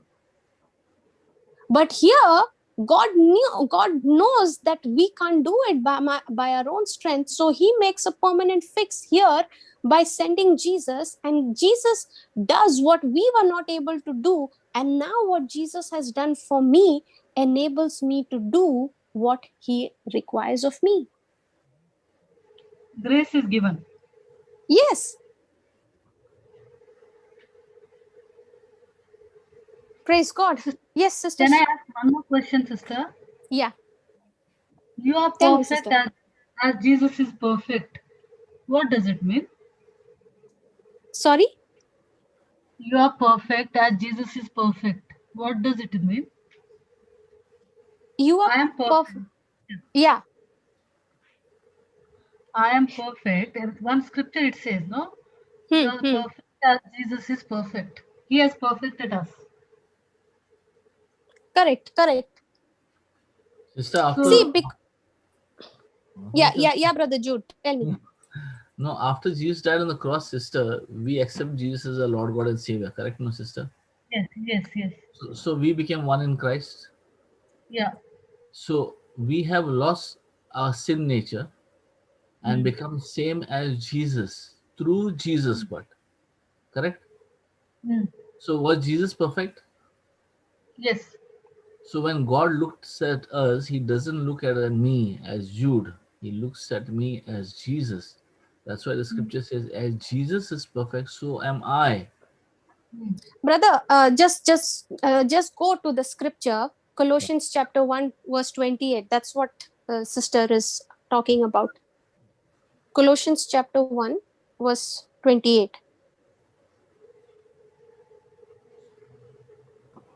Even the mystery which has been hid from ages and from generations, but now is made manifest to his saints, to whom No, God, brother, 28, 28. sorry, whom we preach, warning every man and teaching every man in all wisdom, that we may present every man perfect in Christ Jesus. Now see, Colossians 1:28 says, in whom, in he says, in Christ Jesus, we are what? Perfect. We have been made perfect. See, brother, when we got born again, the Yes. righteousness of God was planted in me. Correct, Sister Yes. Clara? Yes, yes, sister. When we were born again in whom? In Christ Jesus. Yes. So when we were born again, in us was planted God's righteousness. In us was planted God's holiness. That means I am right now holy. Yes. Yes. I am right now redeemed. In Christ, I am holy. In Christ, I am righteous. Yes. That day when you got born again, when you became all of this, the redeemed of the Lord, the holy of the Lord, the righteousness of the Lord, when you and I, when we became all of this on the day we got born again, on that day we were not able to see the fruit of holiness. We were not able to see the fruit of redemption in our lives. Mm. But that day I got the root. Praise God. And the Yes. day you receive your new identity, out of that root will begin to flow your fruit, your behavior. Mm. Are you understanding? Yes, yes. Because Jesus has made me righteous, fruit I will love, I will do all things, good things, fruits. Yeah, sister, it's like this. See, when you got born again, Mm. your life was still not in order. It was out of order. Yes. Okay, you were still speaking wrong, you were still doing wrong, you were still, it was all out of order. But the day you got born again, things did not change on the outside for you, but everything changed on the inside of you. Amen. Mm. On the inside, the Lord made you holy, the Lord made you righteous, but your actions, your behavior was not reflecting that. Yes. The soul is not reflecting. Spirit is renewed.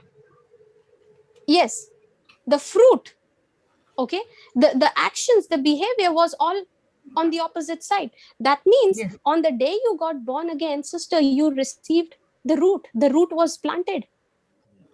Mm.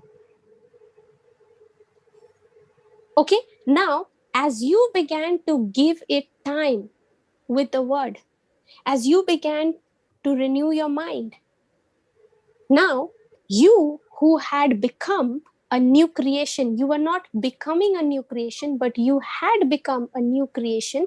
Now the new creation that is in you is producing something new every day. New creation is producing something new in your behavior. Now you don't do the same things that you used to do 3 years back. No. Is that correct? Yes, yes. No. Praise God. So has your behavior changed? Has your Yes, actions sister. changed? Has your words Yes. changed? Yes. Did it change on the same day? Then No. no. But as you allowed the root to grow, as you allowed the seed to grow, now the seed began to produce the fruit. Yes. See, the problem is we believe for us to do holy things, we have to be holy. Yes. Correct? Yeah. That's where we go wrong. According to the word, when you believe you are holy, believing comes first. When you believe that you are holy now, when you believe that you are righteous now, you will start doing righteous works. When you believe you are holy, you will start doing holy things. I'll Okay. give you an example of my life. Sister, whenever I was, you know, uh, on the verge of doing something as part of my old nature. Okay. Now, let's say, for example, my habit was that if anyone comes against me, I would not shout back or give back to that person immediately. Okay. But somewhere or the other, I will make sure that I give that Give back. person my peace. Okay. I will make sure that I give that person. Now, when I started to understand the truth, and the same pressure began to come, now the very word began to remind me, saying, you are holy, you are righteous, and because you are holy, you are not supposed to be doing that. Are you understanding? Yes. So I would say, yes, Lord, because I am holy, it does not suit me.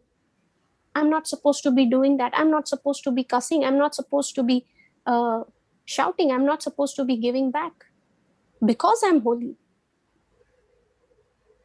But our thinking is opposite. Okay. We think, now in order for me to To be love that holy. person, if in order for me to not fight back with that person, I have to become holy. I have to pray more. Are you understanding? Yes. But now, because I'm holy, and why am I holy? Because Christ in me has made me holy. You see, if I can hold on to who am I in Christ, then you are going to start seeing who am I in my behavior, in my action. Yes. If you believe you're a child of God, then you will start acting like one. You're not going to be focused on your behavior that proves that you are a child of God. That is called as depending on your performance to get accepted by God. Yeah. Yes. Is that clear, sister? Yes, sister, very much. Now I have to still to comprehend about you and your household will be saved. I will not ask many questions because others are there. I was thinking if I believe me and my household will be saved. Today you said something else, so I have to read now more and more. Yeah, sister, it is a choice. We have to understand that. Sister, Jesus believed on the cross, right? That he was dying for us. Yes. Correct? And that's why Yeah. he endured the cross with joy, the scripture says. Jesus Yes. believed. Jesus believed that he died to save us. But let's say, sister, if that gospel of Jesus, his crucifixion, his death, and all that gospel, if it had not come to me, would I be able to benefit of what Jesus was believing? No. If Jesus believed, okay, that's how it works, sister, in our life. Jesus believed and he went into action. But what he did, it had to come to me. It had to, that gospel had to be preached. And when I heard what Jesus did for me on the cross, I made a choice.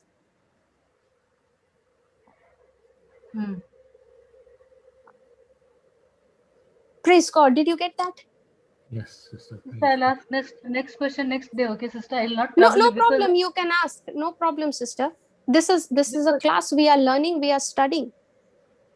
because still I'm thinking they replied, believe in the Lord Jesus and you and your household will be saved. I was very happy with that. Sister, you know, Jesus said, right? Pray for the, what did he say? The harvest is plenty, but the Yeah, laborers are yeah, few. true. Yes. See, sister, day and night, if we are focusing on preaching the gospel, Mm. okay, what is the reason we are focusing on preaching the gospel without a holiday, without any break? It is because this truth, this gospel truth, has to reach to each and every person on the planet, Mm. and that includes our loved ones too, Yes. right? Jesus is our personal savior.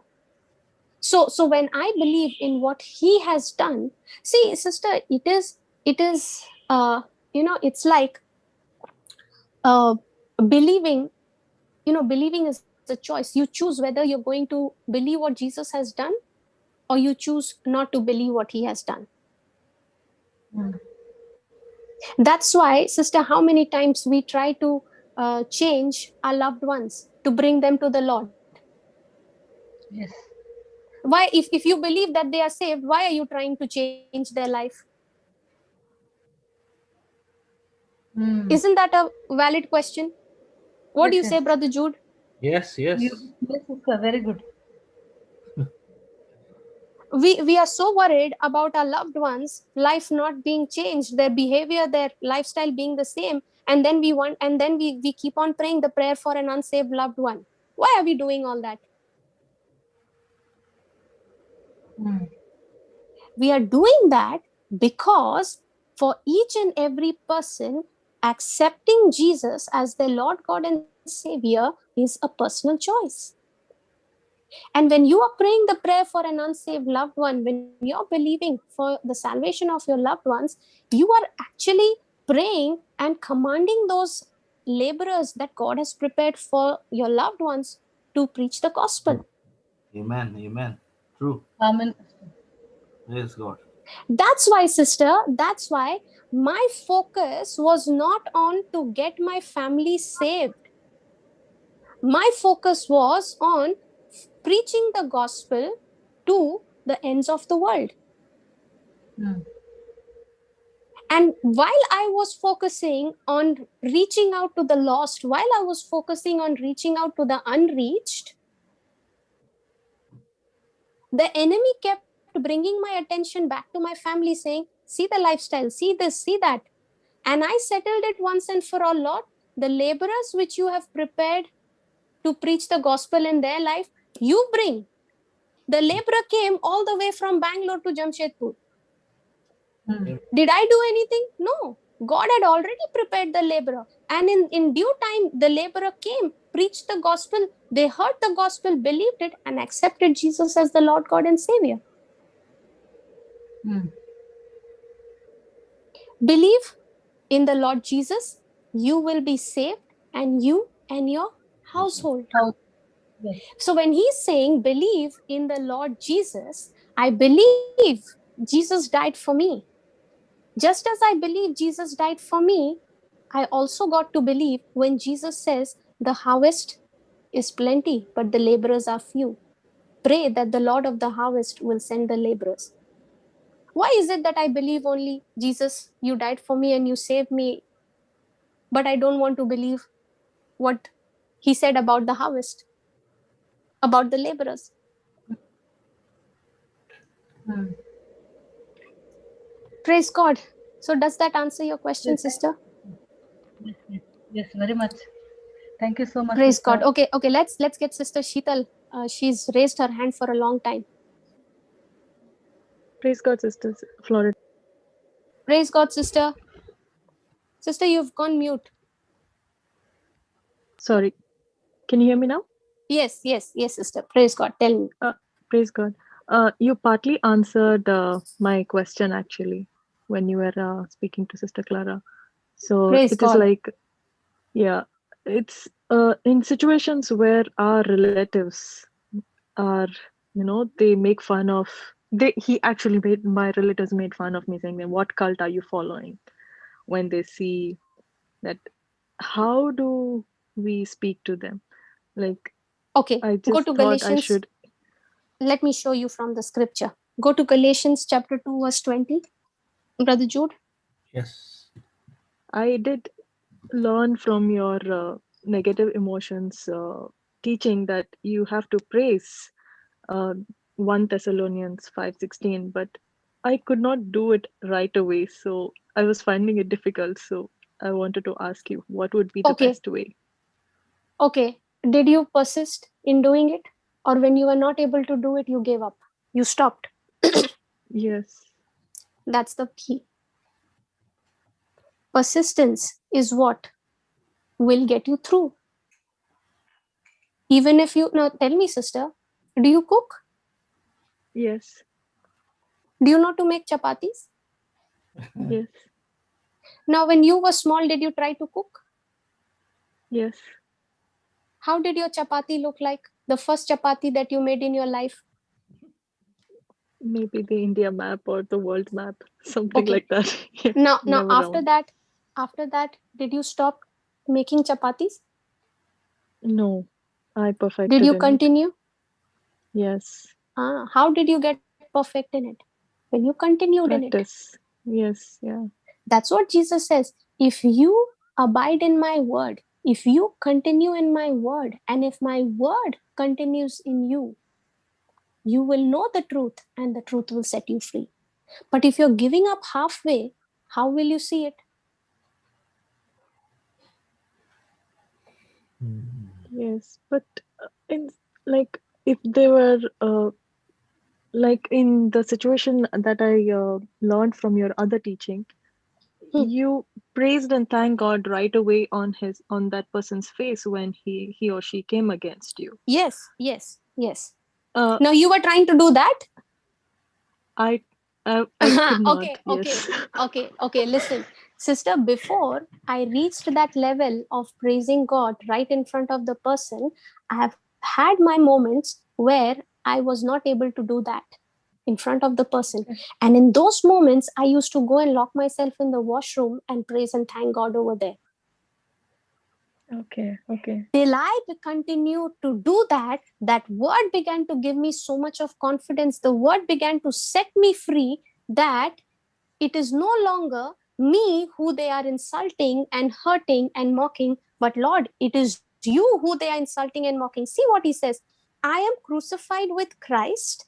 Nevertheless, I live, yet not I, but Christ lives in me. And the Yes. life in which I now live in the flesh, I live by the faith of the Son of God. So it is no longer I who live, but it is Christ who's living in me. Okay. Yeah. So if Christ is living in me and I am dead myself, it is no longer me, then what other person tells me, how does it affect you? It should affect Christ, right? Because he is living in Yes. you. So if it is affecting you, that means you are still alive. Yeah. Yeah. Yeah. I get it. You're still alive.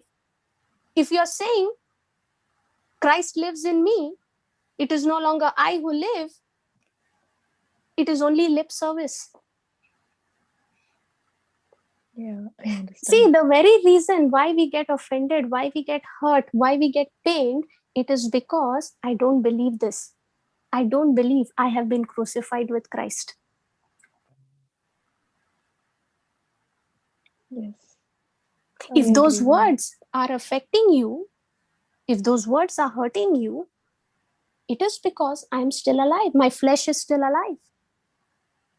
And if my flesh was dead, then what a person would say, what hurts, what painful, what insults the person would say, it would just fall on deaf ears. Have you seen when you speak to a person who is deaf, they don't understand anything. They will not even give you a reaction, correct? Yes, perfect. Yes. That's exactly how we have to be. Now, when that colleague began to insult me, I began to open my mouth and praise God in front of him. Yes.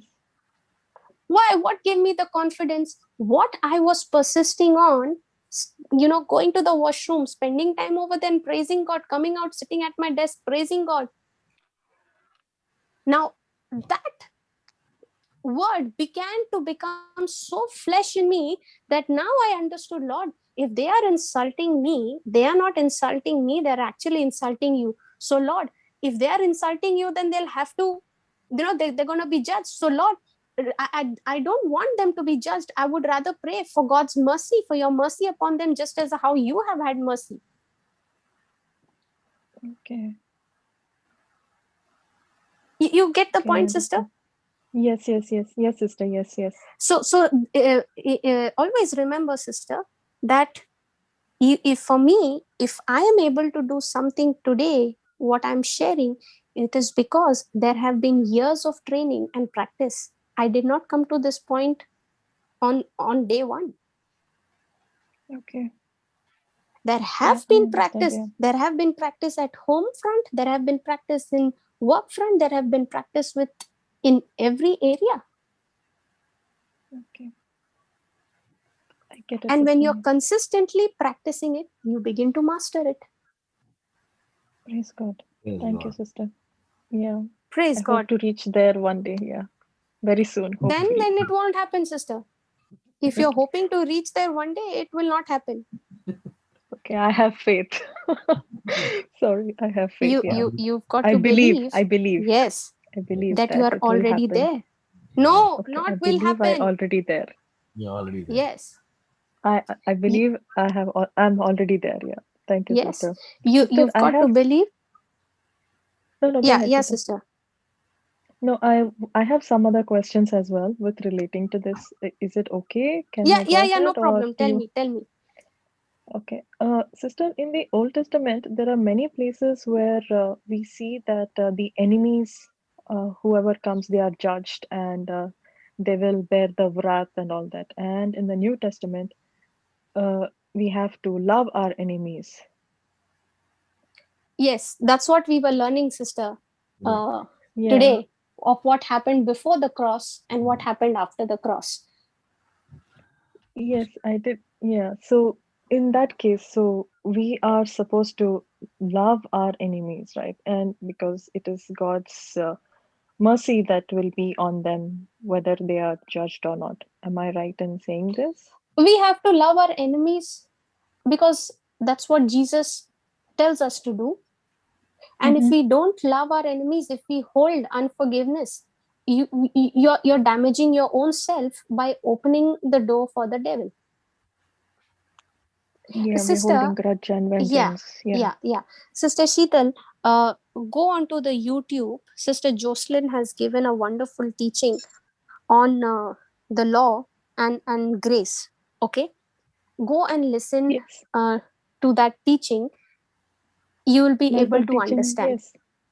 Yeah, I was listening to it, yes, but I could not understand this enemy thing because certain places where it is there that David has said that.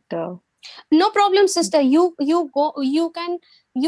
the teaching on repeat mode and keep on listening to it. Yeah, that's the key. Okay, sister. Okay. Okay. See, Yeah. the only problem is that if we don't understand anything, we quit. We stop. Yeah. Okay. Uh, We've got to be stubborn. That if I'm not able to understand this, I'm going to go back again and I'm going to listen to it all over again Amen. till I get it. You've got to have that attitude. Yeah. Okay, sister. Praise God. Hallelujah. Sister Sheetal, we'll take, we'll study this in more details. We'll continue. Okay. And Okay. I believe that as we continue to learn this, all these questions will get answered. Amen. Because Okay. we really need to learn to read and understand the scriptures in its context. So we can't Okay, have, sister. part information there, part information here, you mix up and everything gets all jumbled up. Okay. Okay. So I'll wait for the other questions then. Yeah, praise I God. have the questions, but I think I'll learn and then I'll come back here. Yes. And then as you're learning, sister, as you're listening to that teaching, putting it on repeat mode, you will have all your questions answered. Amen. I Praise believe. God. Yeah. Thank you, Thank you. Jesus. Praise God. Thank you. God bless you, sister. Yes, Sister Myra. Sister, I have a question. I know Yeah. you have put in a lot of work sitting with the Lord. Now, for a person like me who has just started, okay, Yeah. and I'm learning, I'm listening with, I'm not saying it is an excuse to some extent, but how much time, how do I spend time to just listening to teachings, just sitting with the Lord for a little while and waiting for him to speak? How do I go about strengthening myself so I can get the answers to my questions, the way you have been sitting with the Lord and getting answers? Can you give me some Okay, sister, suggestions? let me ask you a question. Okay. Okay, yes. Do you want to study the word of God so that you can learn of it and change? Or do you want to study the word of God so that you can go and preach? Both. I want to change first, and I want to preach, and I want to Okay. get others to learn. Okay. Now, if your priority is to study the word of God so that you can get to know the Lord personally, Yes. if that's your priority, the second desire will happen by default. Okay. You don't even have to pray, you don't even have to ask. Because now, sister, if I am preaching, if I am teaching, okay, it is what I have personally experienced in my life with the Lord. It is what I have come to understand personally who my God is, whom I serve. It is God's love that I have come to understand through his word when studying his word, how much he loves me, that I'm going and sharing all this. So the more, sister, now when it comes to spending time, okay, Yes. when it comes to spending time, see, generally what we do is we say I have to spend 1 hour with the Lord, for example. Okay. Okay. And then we say I have to spend 1 hour with the Lord, and then I have to go and do all my other work. Now we plan our schedule, right? Right.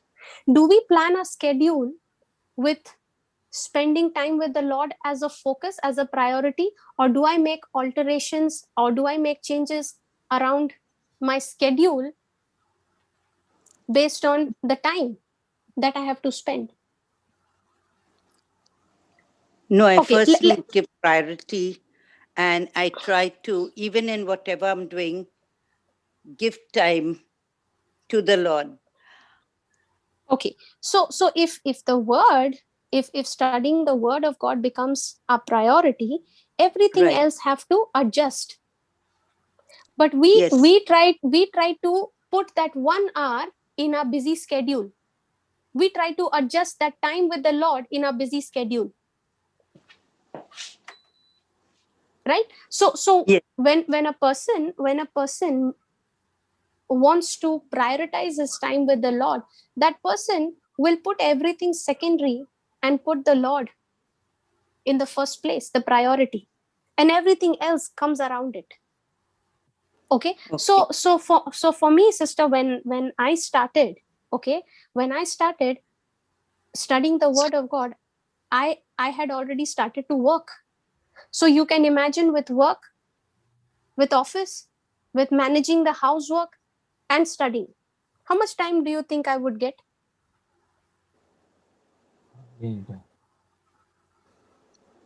Yeah, hardly Maybe anything. 2 hours, That's 3 hours, or less than that, that's where I am even, sister. right?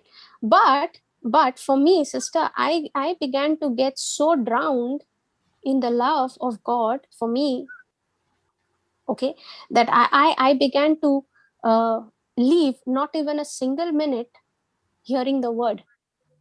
So while I was traveling, while I was working at office, the earphones would be plugged in with the teaching. While I'm doing my work, I'm also listening to the word of God.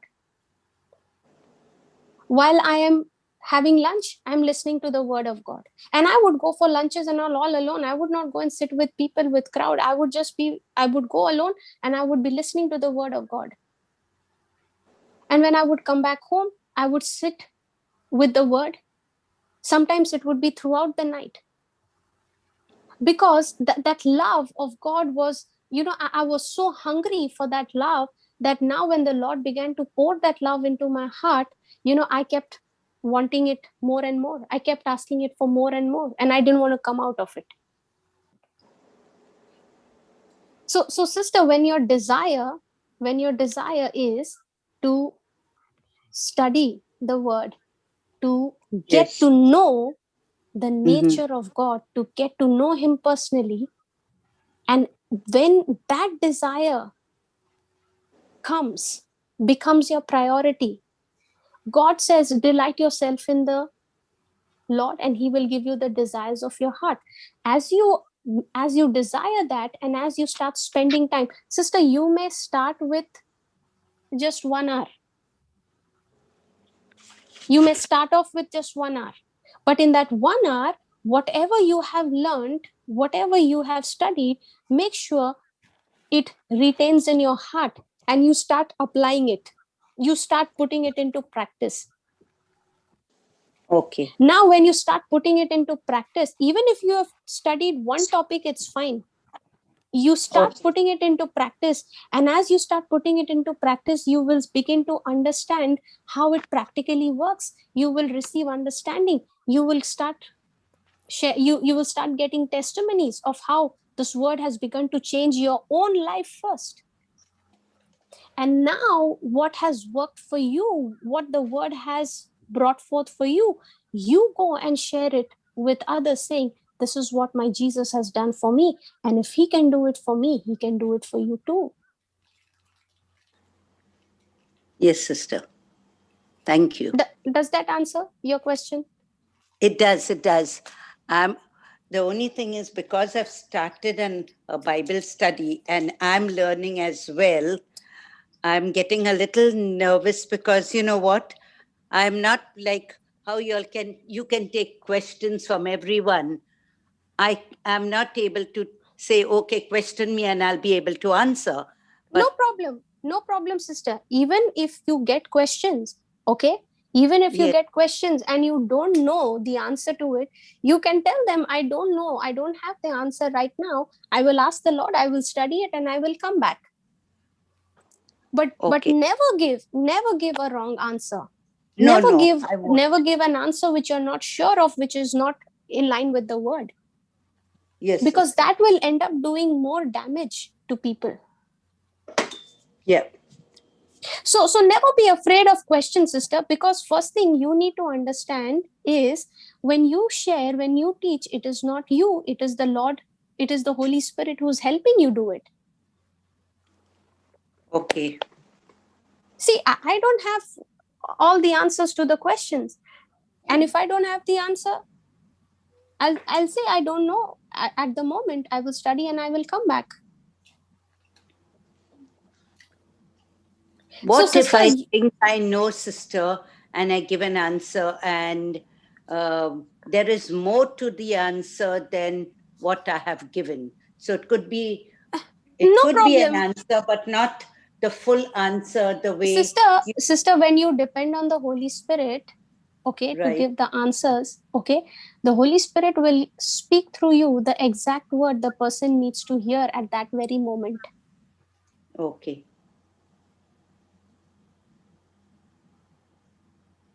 Okay. So when you're relying on the Holy Spirit, okay, that's how your Yes. relationship with him is going to develop. That's how you're going to learn how to hear his voice and to identify his voice. So give him a Okay. chance. Okay, sister. Thank you. Praise God. Praise God. Yes, praise the Lord. Hallelujah. Anyone else who wants to share? Thank you, Jesus. Praise God, Brother Jude. Was that good? Awesome. Praise God. I have to listen to this 2-3 times now. Praise God. Amen. Sister, when the net connection went, I thought later I will study in YouTube, but I just couldn't go out. So you stayed back to listen to the word? Yeah, I'll tell you, sister, it was like, magic show how we get stick, what is that? We get stuck, that way it was today. Praise God, All of sister. it went somewhere, because first you went to somewhere and all, you went and it came somewhere. But what say the isn't the word of God speaking to us loud and clear? Yeah. Superb, sister. That's what I'm telling you. I couldn't go out to YouTube also. Praise God. Praise God. Hallelujah. How much the Lord loves each one of us. Amen. Praise God. Thank you, Jesus. So we'll continue then, brother, in the next class. Yes, sister. Praise God. Hallelujah. Thank you, Jesus. Let's pray. Loving Father, we thank you. We praise you, God. Thank you, Jesus. Thank you, Holy Spirit, for speaking to us, Yes. for opening our understanding to the truth. Father, we thank you. We praise you, Lord, for your faithfulness. Lord, if it was not Jesus, we would have all perished. It is because of what Jesus did for us on the cross that has made us worthy of you.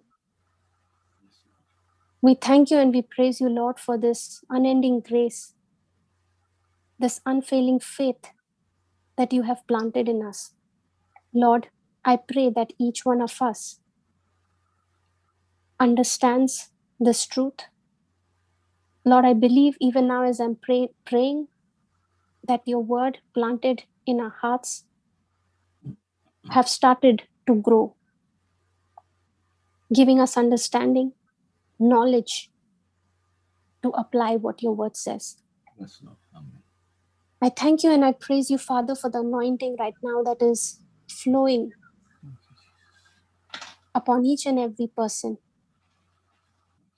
Thank you, Lord, that this anointing removes the burden and destroys the yoke of the devil. Thank you, Lord, for tonight truly your truth has set us free. We give you all the glory, all honor and praise. In Jesus' mighty name we pray. Amen. Amen. Amen. Praise God. God bless you, sister. God bless you. God bless you all. Good night, everyone. Praise the Lord. Hallelujah. God bless you, sister. Thank you, God bless you, sister. brother. God bless